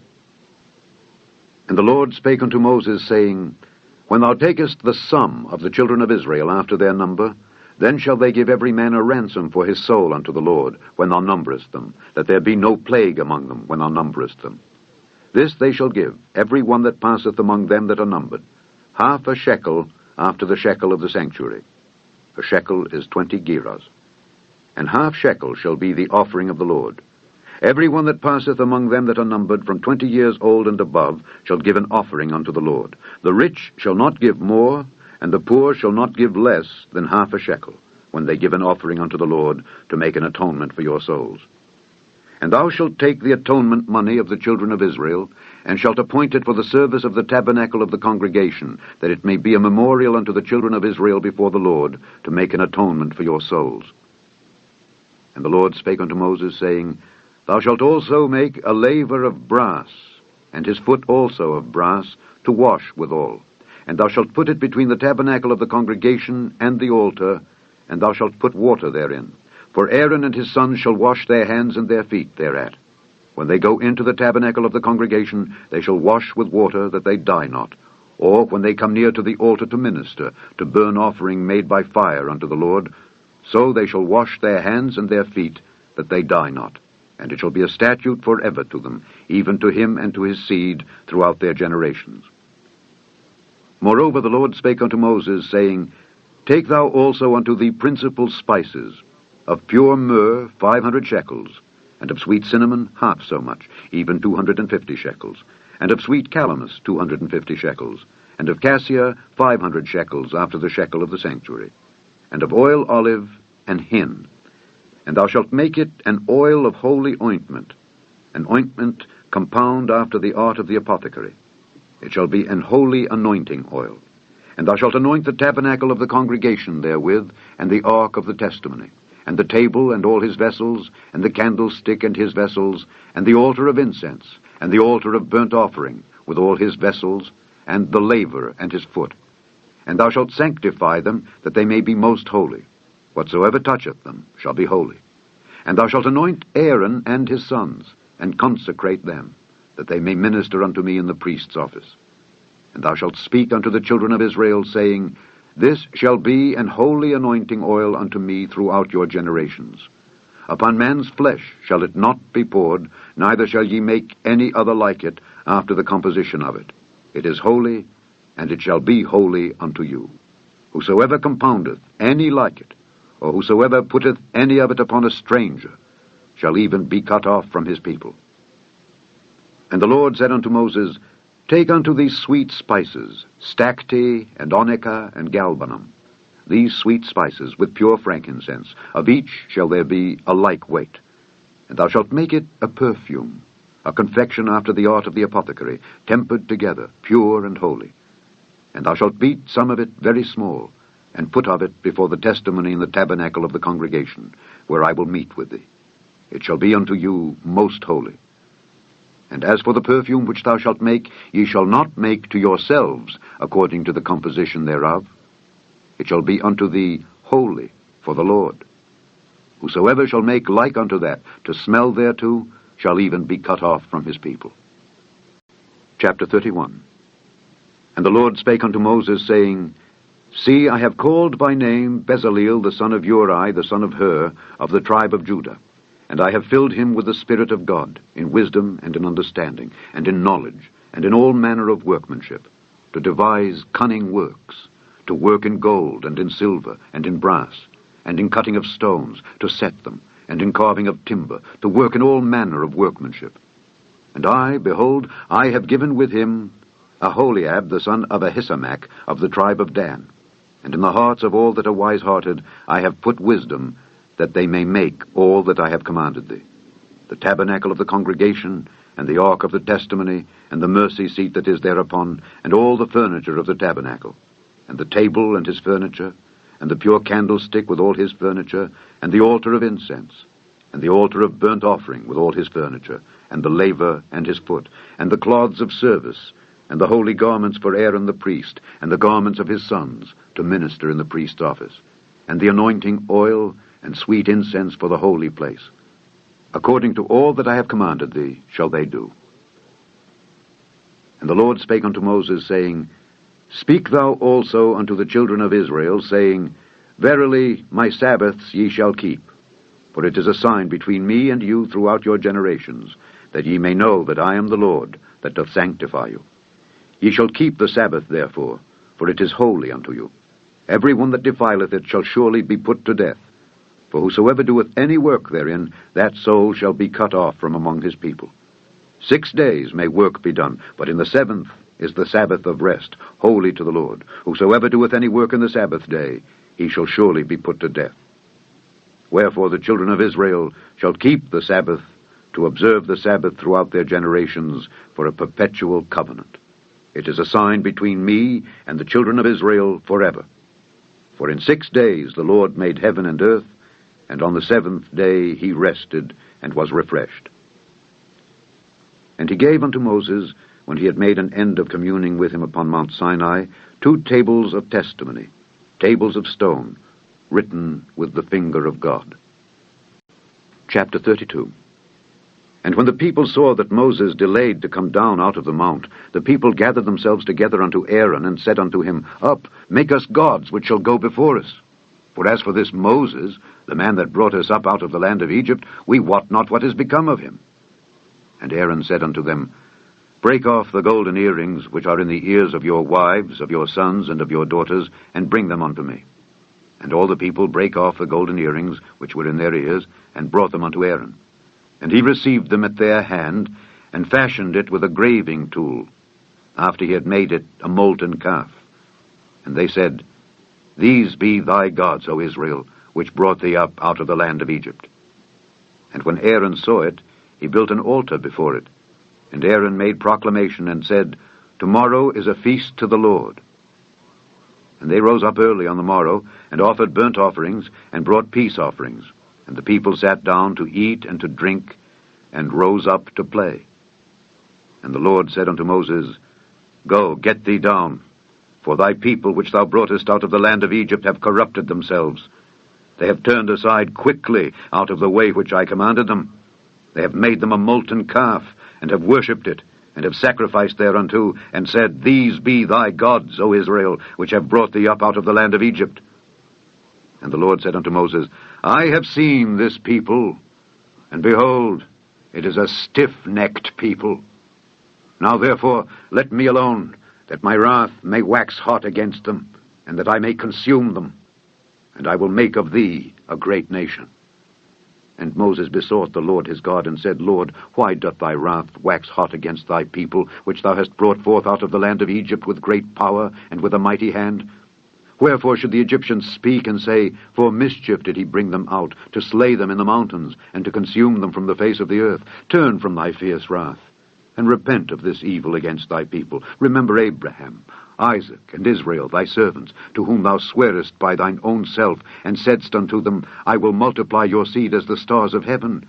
And all this land that I have spoken of will I give unto your seed, and they shall inherit it forever. And the Lord repented of the evil which he thought to do unto his people. And Moses turned, and went down from the mount, and the 2 tables of the testimony were in his hand. The tables were written on both their sides, on the one side and on the other were they written. And the tables were the work of God, and the writing was the writing of God, graven upon the tables. And when Joshua heard the noise of the people as they shouted, he said unto Moses, There is a noise of war in the camp. And he said, It is not the voice of them that shout for mastery, neither is it the voice of them that cry for being overcome, but the noise of them that sing do I hear. And it came to pass, as soon as he came nigh unto the camp, that he saw the calf and the dancing. And Moses' anger waxed hot, and he cast the tables out of his hands, and brake them beneath the mount. And he took the calf which they had made, and burnt it in the fire, and ground it to powder, and strawed it upon the water, and made the children of Israel drink of it. And Moses said unto Aaron, What did this people unto thee, that thou hast brought so great a sin upon them? And Aaron said, Let not the anger of my Lord wax hot. Thou knowest the people, that they are set on mischief. For they said unto me, Make us gods which shall go before us. For as for this Moses, the man that brought us up out of the land of Egypt, we wot not what is become of him. And I said unto them, Whosoever hath any gold, let them break it off. So they gave it me. Then I cast it into the fire, and there came out this calf. And when Moses saw that the people were naked, for Aaron had made them naked unto their shame among their enemies, then Moses stood in the gate of the camp and said, Who is on the Lord's side? Let him come unto me. And all the sons of Levi gathered themselves together unto him. And he said unto them, Thus saith the Lord God of Israel, Put every man his sword by his side, and go in and out from gate to gate throughout the camp, and slay every man his brother, and every man his companion, and every man his neighbor. And the children of Levi did according to the word of Moses, and there fell of the people that day about 3,000 men. For Moses had said, Consecrate yourselves today to the Lord, even every man upon his son and upon his brother, that he may bestow upon you a blessing this day. And it came to pass on the morrow that Moses said unto the people, Ye have sinned a great sin, and now I will go up unto the Lord. Peradventure I shall make an atonement for your sin. And Moses returned unto the Lord and said, Oh, this people have sinned a great sin, and have made them gods of gold. Yet now, if thou wilt, forgive their sin. And if not, blot me, I pray thee, out of thy book which thou hast written. And the Lord said unto Moses, Whosoever hath sinned against me, him will I blot out of my book. Therefore now go, lead the people unto the place of which I have spoken unto thee. Behold, mine angel shall go before thee. Nevertheless, in the day when I visit, I will visit their sin upon them. And the Lord plagued the people, because they made the calf which Aaron made. Chapter 33. And the Lord said unto Moses, Depart and go up hence, thou and the people which thou hast brought up out of the land of Egypt, unto the land which I swear unto Abraham, to Isaac, and to Jacob, saying, Unto thy seed will I give it. And I will send an angel before thee, and I will drive out the Canaanite, the Amorite, and the Hittite, and the Perizzite, the Hivite, and the Jebusite, unto a land flowing with milk and honey. For I will not go up in the midst of thee, for thou art a stiff-necked people, lest I consume thee in the way. And when the people heard these evil tidings, they mourned, and no man did put on him his ornaments. For the Lord had said unto Moses, Say unto the children of Israel, Ye are a stiff-necked people. I will come up into the midst of thee in a moment, and consume thee. Therefore now put off thy ornaments from thee, that I may know what to do unto thee. And the children of Israel stripped themselves of their ornaments by the Mount Horeb. And Moses took the tabernacle, and pitched it without the camp, afar off from the camp, and called it the tabernacle of the congregation. And it came to pass that every one which sought the Lord went out unto the tabernacle of the congregation, which was without the camp. And it came to pass, when Moses went out unto the tabernacle, that all the people rose up, and stood every man at his tent door, and looked after Moses, until he was gone into the tabernacle. And it came to pass, as Moses entered into the tabernacle, the cloudy pillar descended, and stood at the door of the tabernacle, and the Lord talked with Moses. And all the people saw the cloudy pillar stand at the tabernacle door, and all the people rose up and worshipped, every man in his tent door. And the Lord spake unto Moses face to face, as a man speaketh unto his friend. And he turned again into the camp. But his servant Joshua, the son of Nun, a young man, departed not out of the tabernacle. And Moses said unto the Lord, See, thou sayest unto me, Bring up this people, and thou hast not let me know whom thou wilt send with me. Yet thou hast said, I know thee by name, and thou hast also found grace in my sight. Now therefore I pray thee, if I have found grace in thy sight, show me now thy way, that I may know thee, that I may find grace in thy sight, and consider that this nation is thy people. And he said, My presence shall go with thee, and I will give thee rest. And he said unto him, If thy presence go not with me, carry us not up hence. For wherein shall it be known here that I and thy people have found grace in thy sight? Is it not in that thou goest with us? So shall we be separated, I and thy people, from all the people that are upon the face of the earth. And the Lord said unto Moses, I will do this thing also that thou hast spoken, for thou hast found grace in my sight, and I know thee by name. And he said, I beseech thee, show me thy glory. And he said, I will make all my goodness pass before thee, and I will proclaim the name of the Lord before thee, and will be gracious to whom I will be gracious, and will show mercy on whom I will show mercy. And he said, Thou canst not see my face, for there shall no man see me and live. And the Lord said, Behold, there is a place by me, and thou shalt stand upon a rock. And it shall come to pass, while my glory passeth by, that I will put thee in a clift of the rock, and will cover thee with my hand while I pass by. And I will take away mine hand, and thou shalt see my back parts, but my face shall not be seen. Chapter 34. And the Lord said unto Moses, Hew thee 2 tables of stone like unto the first, and I will write upon these tables the words that were in the first tables, which thou breakest. And be ready in the morning, and come up in the morning unto Mount Sinai, and present thyself there to me, in the top of the mount. And no man shall come up with thee, neither let any man be seen throughout all the mount, neither let the flocks nor herds feed before that mount. And he hewed 2 tables of stone like unto the first. And Moses rose up early in the morning, and went up unto Mount Sinai, as the Lord had commanded him, and took in his hand the 2 tables of stone. And the Lord descended in the cloud, and stood with him there, and proclaimed the name of the Lord. And the Lord passed by before him, and proclaimed, the Lord God, merciful and gracious, long-suffering, and abundant in goodness and truth, keeping mercy for thousands, forgiving iniquity and transgression and sin, and that will by no means clear the guilty, visiting the iniquity of the fathers upon the children, and upon the children's children unto the 3rd and to the 4th generation. And Moses made haste, and bowed his head toward the earth, and worshipped. And he said, If now I have found grace in thy sight, O Lord, let my Lord, I pray thee, go among us. For it is a stiff-necked people, and pardon our iniquity and our sin, and take us for thine inheritance. And he said, Behold, I make a covenant. Before all thy people I will do marvels, such as have not been done in all the earth, nor in any nation. And all the people among which thou art shall see the work of the Lord, for it is a terrible thing that I will do with thee. Observe thou that which I command thee this day. Behold, I drive out before thee the Amorite, and the Canaanite, and the Hittite, and the Perizzite, and the Hivite, and the Jebusite. Take heed to thyself, lest thou make a covenant with the inhabitants of the land whither thou goest, lest it be for a snare in the midst of thee.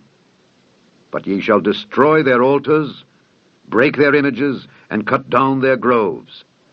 For thou shalt worship no other God, for the Lord, whose name is jealous, is a jealous God. Lest thou make a covenant with the inhabitants of the land, and they go a-whoring after their gods, and do sacrifice unto their gods, and one call thee, and thou eat of his sacrifice. And thou take of their daughters unto thy sons, and their daughters go a-whoring after their gods, and make thy sons go a-whoring after their gods. Thou shalt make thee no molten gods. The feast of unleavened bread shalt thou keep. 7 days thou shalt eat unleavened bread, as I commanded thee, in the time of the month Abib, for in the month Abib thou camest out from Egypt.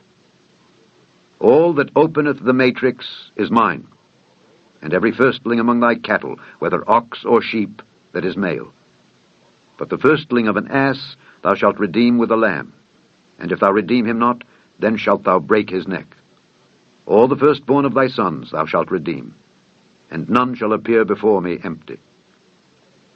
6 days thou shalt work, but on the 7th day thou shalt rest. In earing time and in harvest thou shalt rest. And thou shalt observe the feast of weeks, of the first fruits of wheat harvest, and the feast of ingathering at the year's end.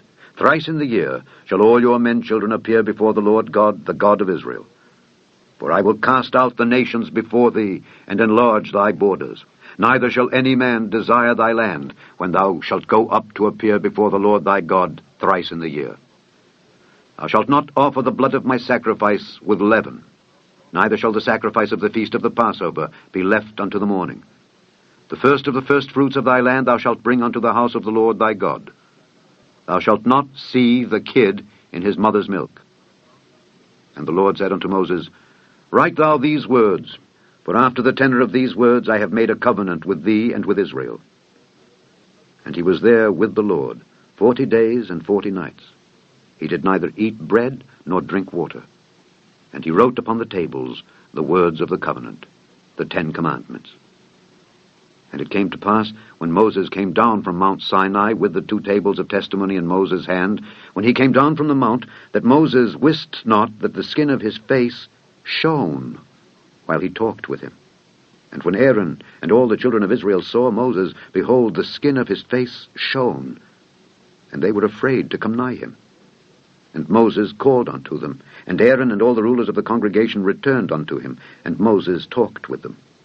And afterward all the children of Israel came nigh, and he gave them in commandment all that the Lord had spoken with him in Mount Sinai. And till Moses had done speaking with them, he put a veil on his face. But when Moses went in before the Lord to speak with him, he took the veil off until he came out. And he came out and spake unto the children of Israel that which he was commanded. And the children of Israel saw the face of Moses, that the skin of Moses' face shone. And Moses put the veil upon his face again, until he went in to speak with him. Chapter 35. And Moses gathered all the congregation of the children of Israel together, and said unto them, These are the words which the Lord hath commanded, that ye should do them. 6 days shall work be done, but on the 7th day there shall be to you an holy day, a Sabbath of rest to the Lord. Whosoever doeth work therein shall be put to death. Ye shall kindle no fire throughout your habitations upon the Sabbath day. And Moses spake unto all the congregation of the children of Israel, saying, This is the thing which the Lord commanded, saying, Take ye from among you an offering unto the Lord. Whosoever is of a willing heart, let him bring it, an offering of the Lord, gold and silver and brass, and blue and purple and scarlet and fine linen, and goat's hair, and ram's skins dyed red, and badger's skins, and shittim wood, and oil for the light, and spices for anointing oil, and for the sweet incense, and onyx stones, and stones to be set for the ephod, and for the breastplate. And every wise-hearted among you shall come and make all that the Lord hath commanded: the tabernacle, his tent, and his covering, his taches, and his boards, his bars, his pillars, and his sockets, the ark, and the staves thereof, with the mercy seat, and the veil of the covering, the table, and his staves, and all his vessels, and the showbread, the candlestick also for the light, and his furniture, and his lamps, with the oil for the light, and the incense altar, and his staves, and the anointing oil, and the sweet incense, and the hanging for the door at the entering in of the tabernacle, the altar of burnt offering with his brazen grate, his staves, and all his vessels, the laver and his foot, the hangings of the court, his pillars and their sockets, and the hanging for the door of the court, the pins of the tabernacle, and the pins of the court, and their cords, the cloths of service to do service in the holy place, the holy garments for Aaron the priest, and the garments of his sons, to minister in the priest's office.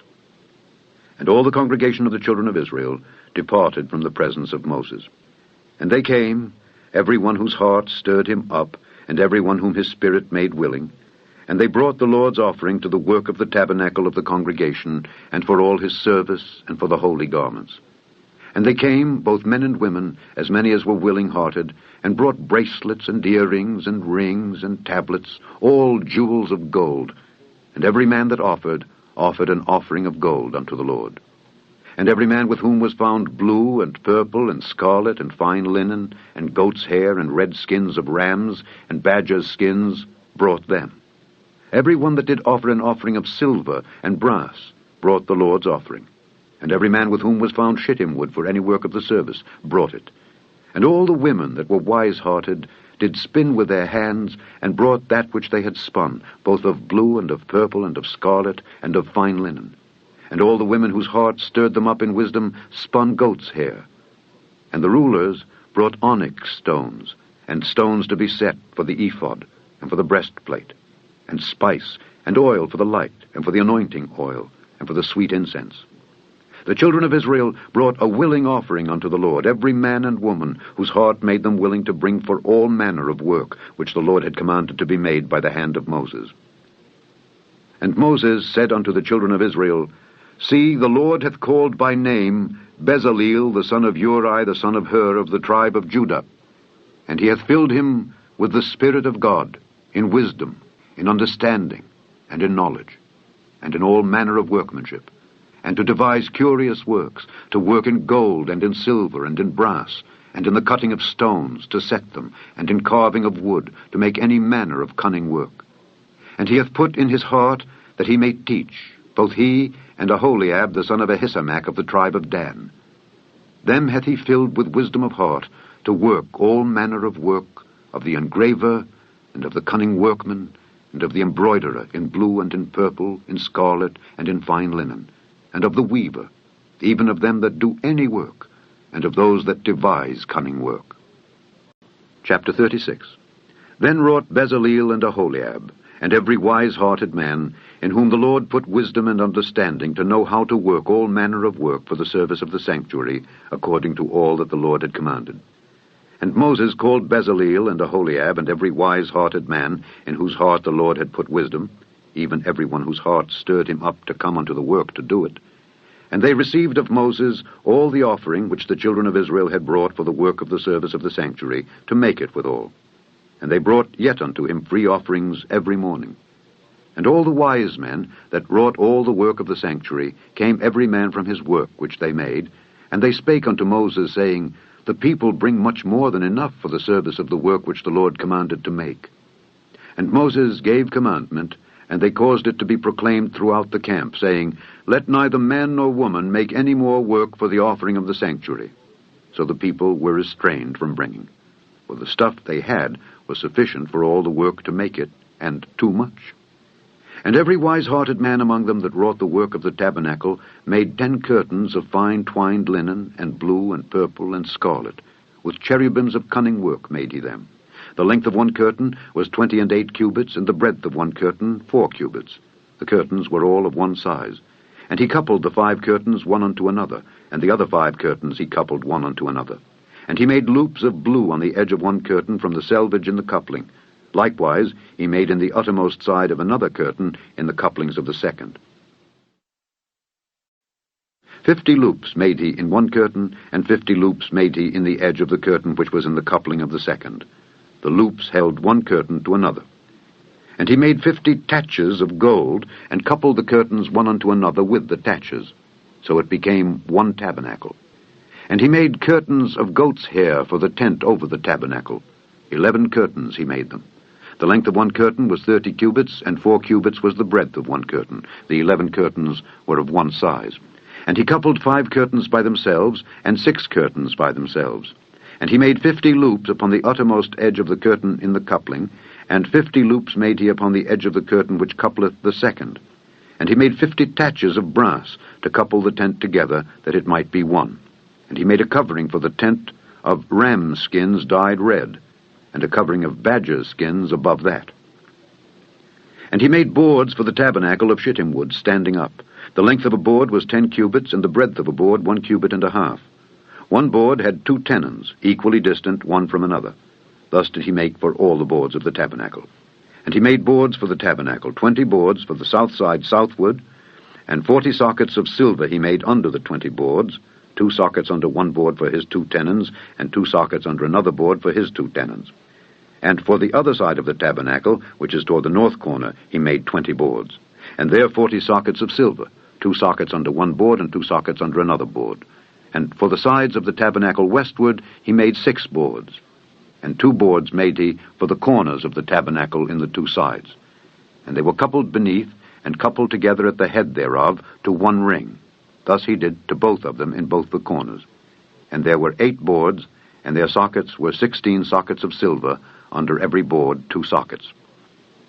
And he made bars of shittim wood, 5 for the boards of the one side of the tabernacle, and 5 bars for the boards of the other side of the tabernacle, and 5 bars for the boards of the tabernacle for the sides westward. And he made the middle bar to shoot through the boards from the one end to the other. And he overlaid the boards with gold, and made their rings of gold to be places for the bars, and overlaid the bars with gold. And he made a veil of blue and purple and scarlet and fine twined linen. With cherubims made he it of cunning work. And he made thereunto 4 pillars of shittim wood, and overlaid them with gold. Their hooks were of gold. And he cast for them 4 sockets of silver. And he made an hanging for the tabernacle door of blue and purple and scarlet, and fine twined linen of needlework. And the 5 pillars of it with their hooks. And he overlaid their chapiters and their fillets with gold. But their 5 sockets were of brass. Chapter 37. And Bezaleel made the ark of shittim wood. 2 cubits and a half was the length of it, and 1 cubit and a half the breadth of it, and 1 cubit and a half the height of it. And he overlaid it with pure gold within and without, and made a crown of gold to it round about. And he cast for it 4 rings of gold to be set by the 4 corners of it. even 2 rings upon the one side of it, and 2 rings upon the other side of it. And he made staves of shittim wood, and overlaid them with gold. And he put the staves into the rings by the sides of the ark, to bear the ark. And he made the mercy seat of pure gold. 2 cubits and a half was the length thereof, and 1 cubit and a half the breadth thereof. And he made 2 cherubims of gold, beaten out of 1 piece made he them, on the 2 ends of the mercy seat. 1 cherub on the end on this side, and another cherub on the other end on that side. Out of the mercy seat made he the cherubims on the 2 ends thereof. And the cherubims spread out their wings on high, and covered with their wings over the mercy seat, with their faces one to another. Even to the mercy seatward were the faces of the cherubims. And he made the table of shittim wood. 2 cubits was the length thereof, and 1 cubit the breadth thereof, and 1 cubit and a half the height thereof. And he overlaid it with pure gold, and made thereunto a crown of gold round about. Also he made thereunto a border of an handbreadth round about, and made a crown of gold for the border thereof round about. And he cast for it 4 rings of gold, and put the rings upon the 4 corners that were in the 4 feet thereof. Over against the border were the rings, the places for the staves to bear the table. And he made the staves of shittim wood, and overlaid them with gold to bear the table. And he made the vessels which were upon the table, his dishes and his spoons and his bowls and his covers to cover withal, of pure gold. And he made the candlestick of pure gold. Of beaten work made he the candlestick. His shaft and his branch, his bowls, his knops, and his flowers were of the same. And 6 branches going out of the sides thereof, 3 branches of the candlestick out of the one side thereof, and 3 branches of the candlestick out of the other side thereof. 3 bowls made after the fashion of almonds in one branch, a knop and a flower, and 3 bowls made like almonds in another branch, a knop and a flower. So throughout the 6 branches going out of the candlestick. And in the candlestick were 4 bowls made like almonds, his knops and his flowers.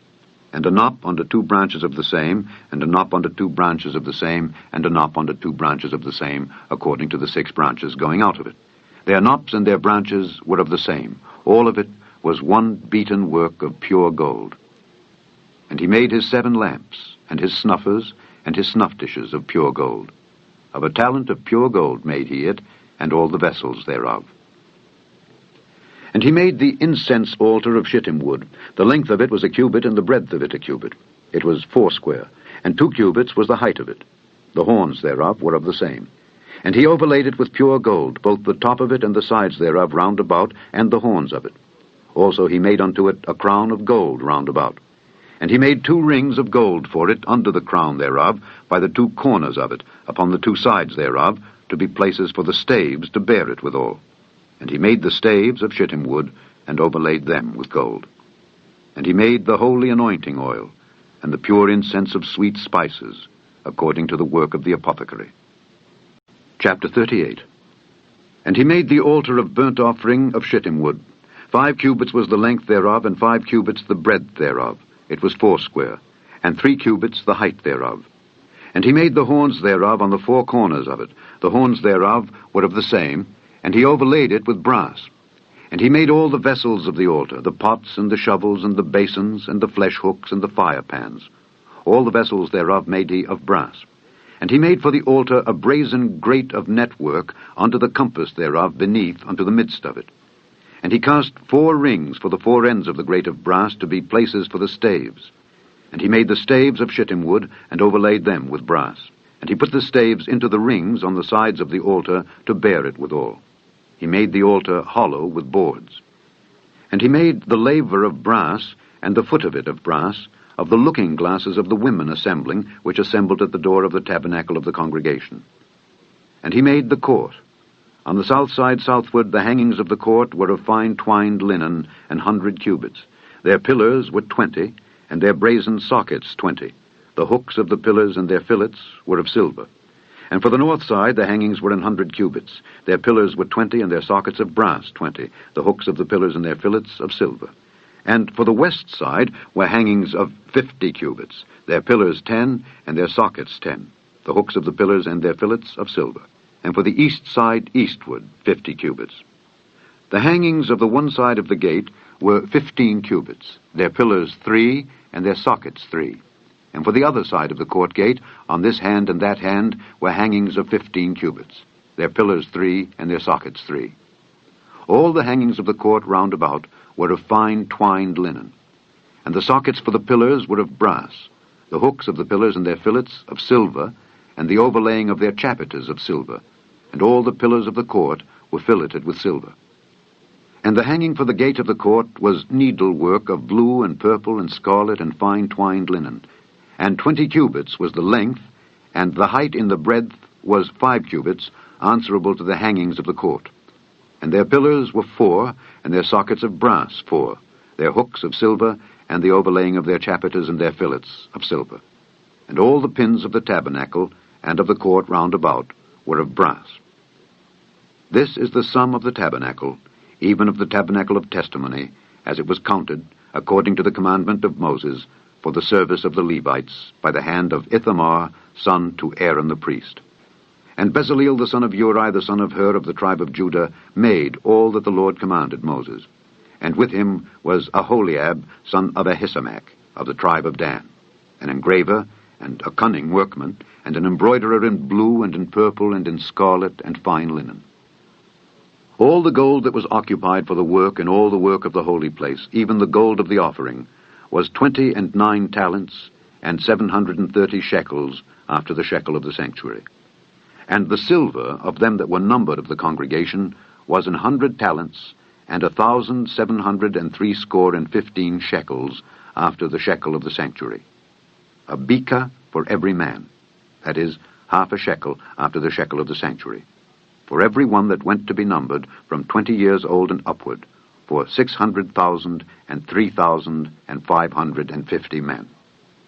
And of the 100 talents of silver were cast the sockets of the sanctuary and the sockets of the veil, and 100 sockets of the 100 talents, a talent for a socket.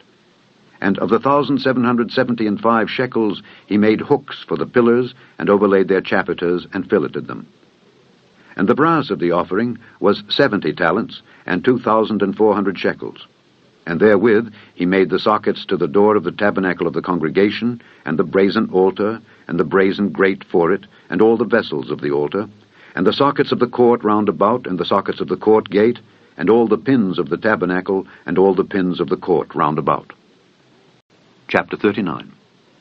And of the blue and purple and scarlet they made cloths of service to do service in the holy place, and made the holy garments for Aaron, as the Lord commanded Moses.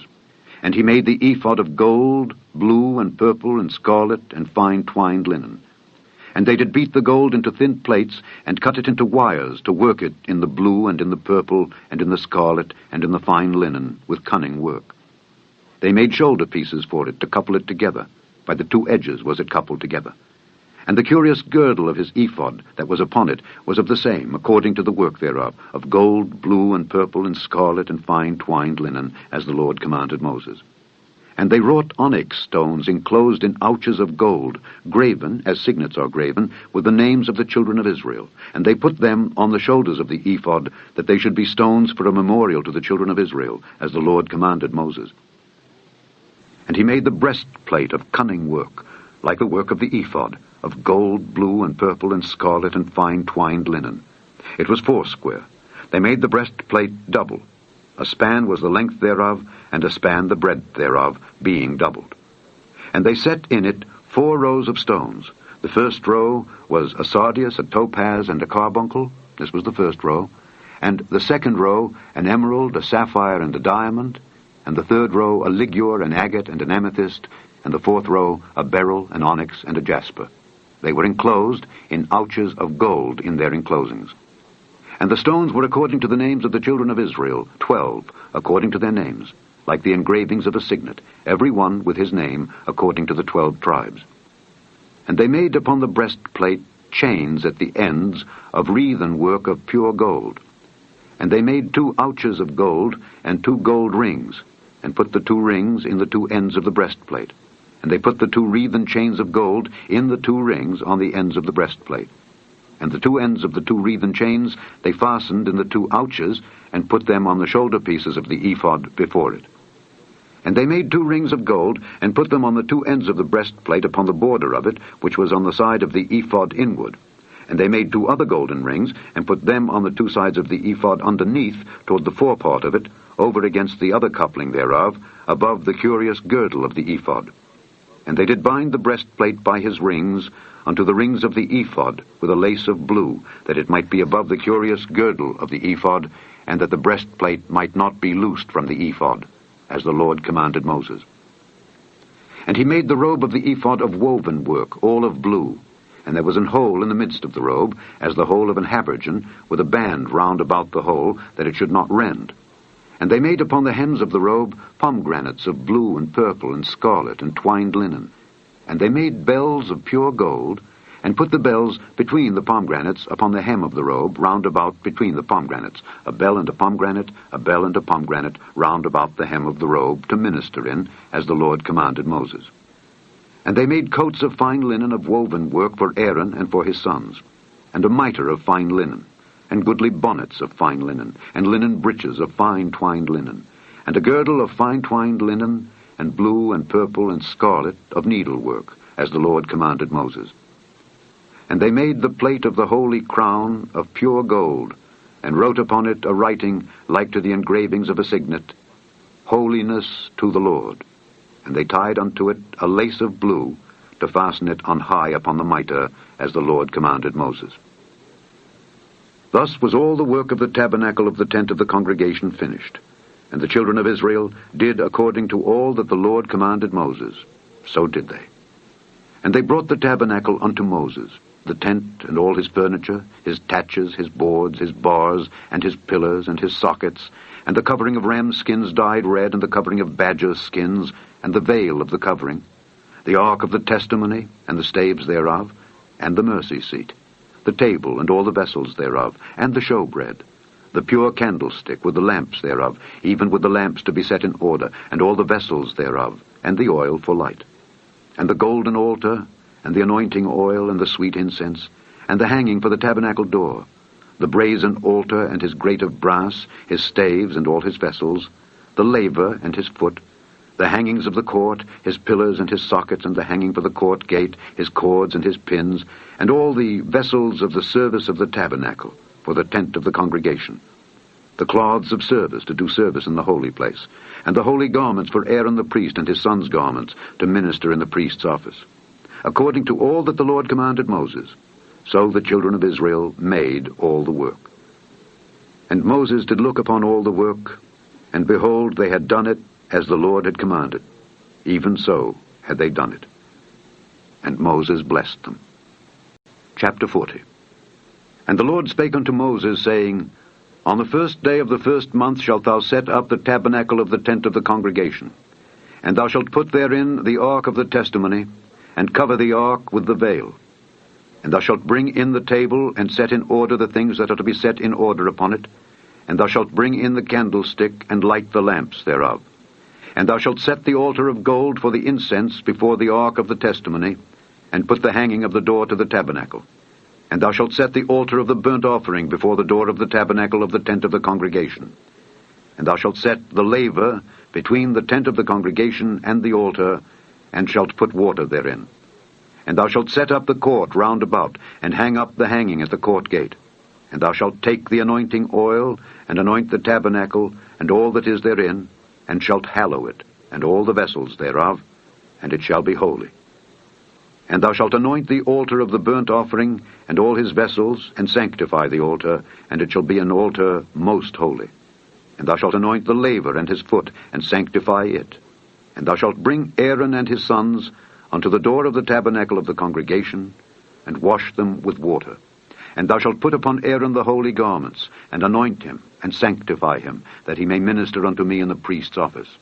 And thou shalt bring his sons, and clothe them with coats. And thou shalt anoint them, as thou didst anoint their father, that they may minister unto me in the priest's office. For their anointing shall surely be an everlasting priesthood throughout their generations. Thus did Moses. According to all that the Lord commanded him, so did he. And it came to pass in the 1st month, in the 2nd year, on the 1st day of the month, that the tabernacle was reared up. And Moses reared up the tabernacle, and fastened his sockets, and set up the boards thereof, and put in the bars thereof, and reared up his pillars. And he spread abroad the tent over the tabernacle, and put the covering of the tent above upon it, as the Lord commanded Moses. And he took and put the testimony into the ark, and set the staves on the ark, and put the mercy seat above upon the ark. And he brought the ark into the tabernacle, and set up the veil of the covering, and covered the ark of the testimony, as the Lord commanded Moses. And he put the table in the tent of the congregation upon the side of the tabernacle northward, without the veil. And he set the bread in order upon it before the Lord, as the Lord had commanded Moses. And he put the candlestick in the tent of the congregation over against the table on the side of the tabernacle southward. And he lighted the lamps before the Lord, as the Lord commanded Moses. And he put the golden altar in the tent of the congregation before the veil. And he burnt sweet incense thereon, as the Lord commanded Moses. And he set up the hanging at the door of the tabernacle. And he put the altar of burnt offering by the door of the tabernacle of the tent of the congregation, and offered upon it the burnt offering and the meat offering, as the Lord commanded Moses. And he set the laver between the tent of the congregation and the altar, and put water there to wash withal. And Moses and Aaron and his sons washed their hands and their feet thereat. When they went into the tent of the congregation, and when they came near unto the altar, they washed, as the Lord commanded Moses. And he reared up the court round about the tabernacle and the altar, and set up the hanging of the court gate. So Moses finished the work. Then a cloud covered the tent of the congregation, and the glory of the Lord filled the tabernacle. And Moses was not able to enter into the tent of the congregation, because the cloud abode thereon, and the glory of the Lord filled the tabernacle. And when the cloud was taken up from over the tabernacle, the children of Israel went onward in all their journeys. But if the cloud were not taken up, then they journeyed not till the day that it was taken up. For the cloud of the Lord was upon the tabernacle by day, and fire was on it by night, in the sight of all the house of Israel, throughout all their journeys.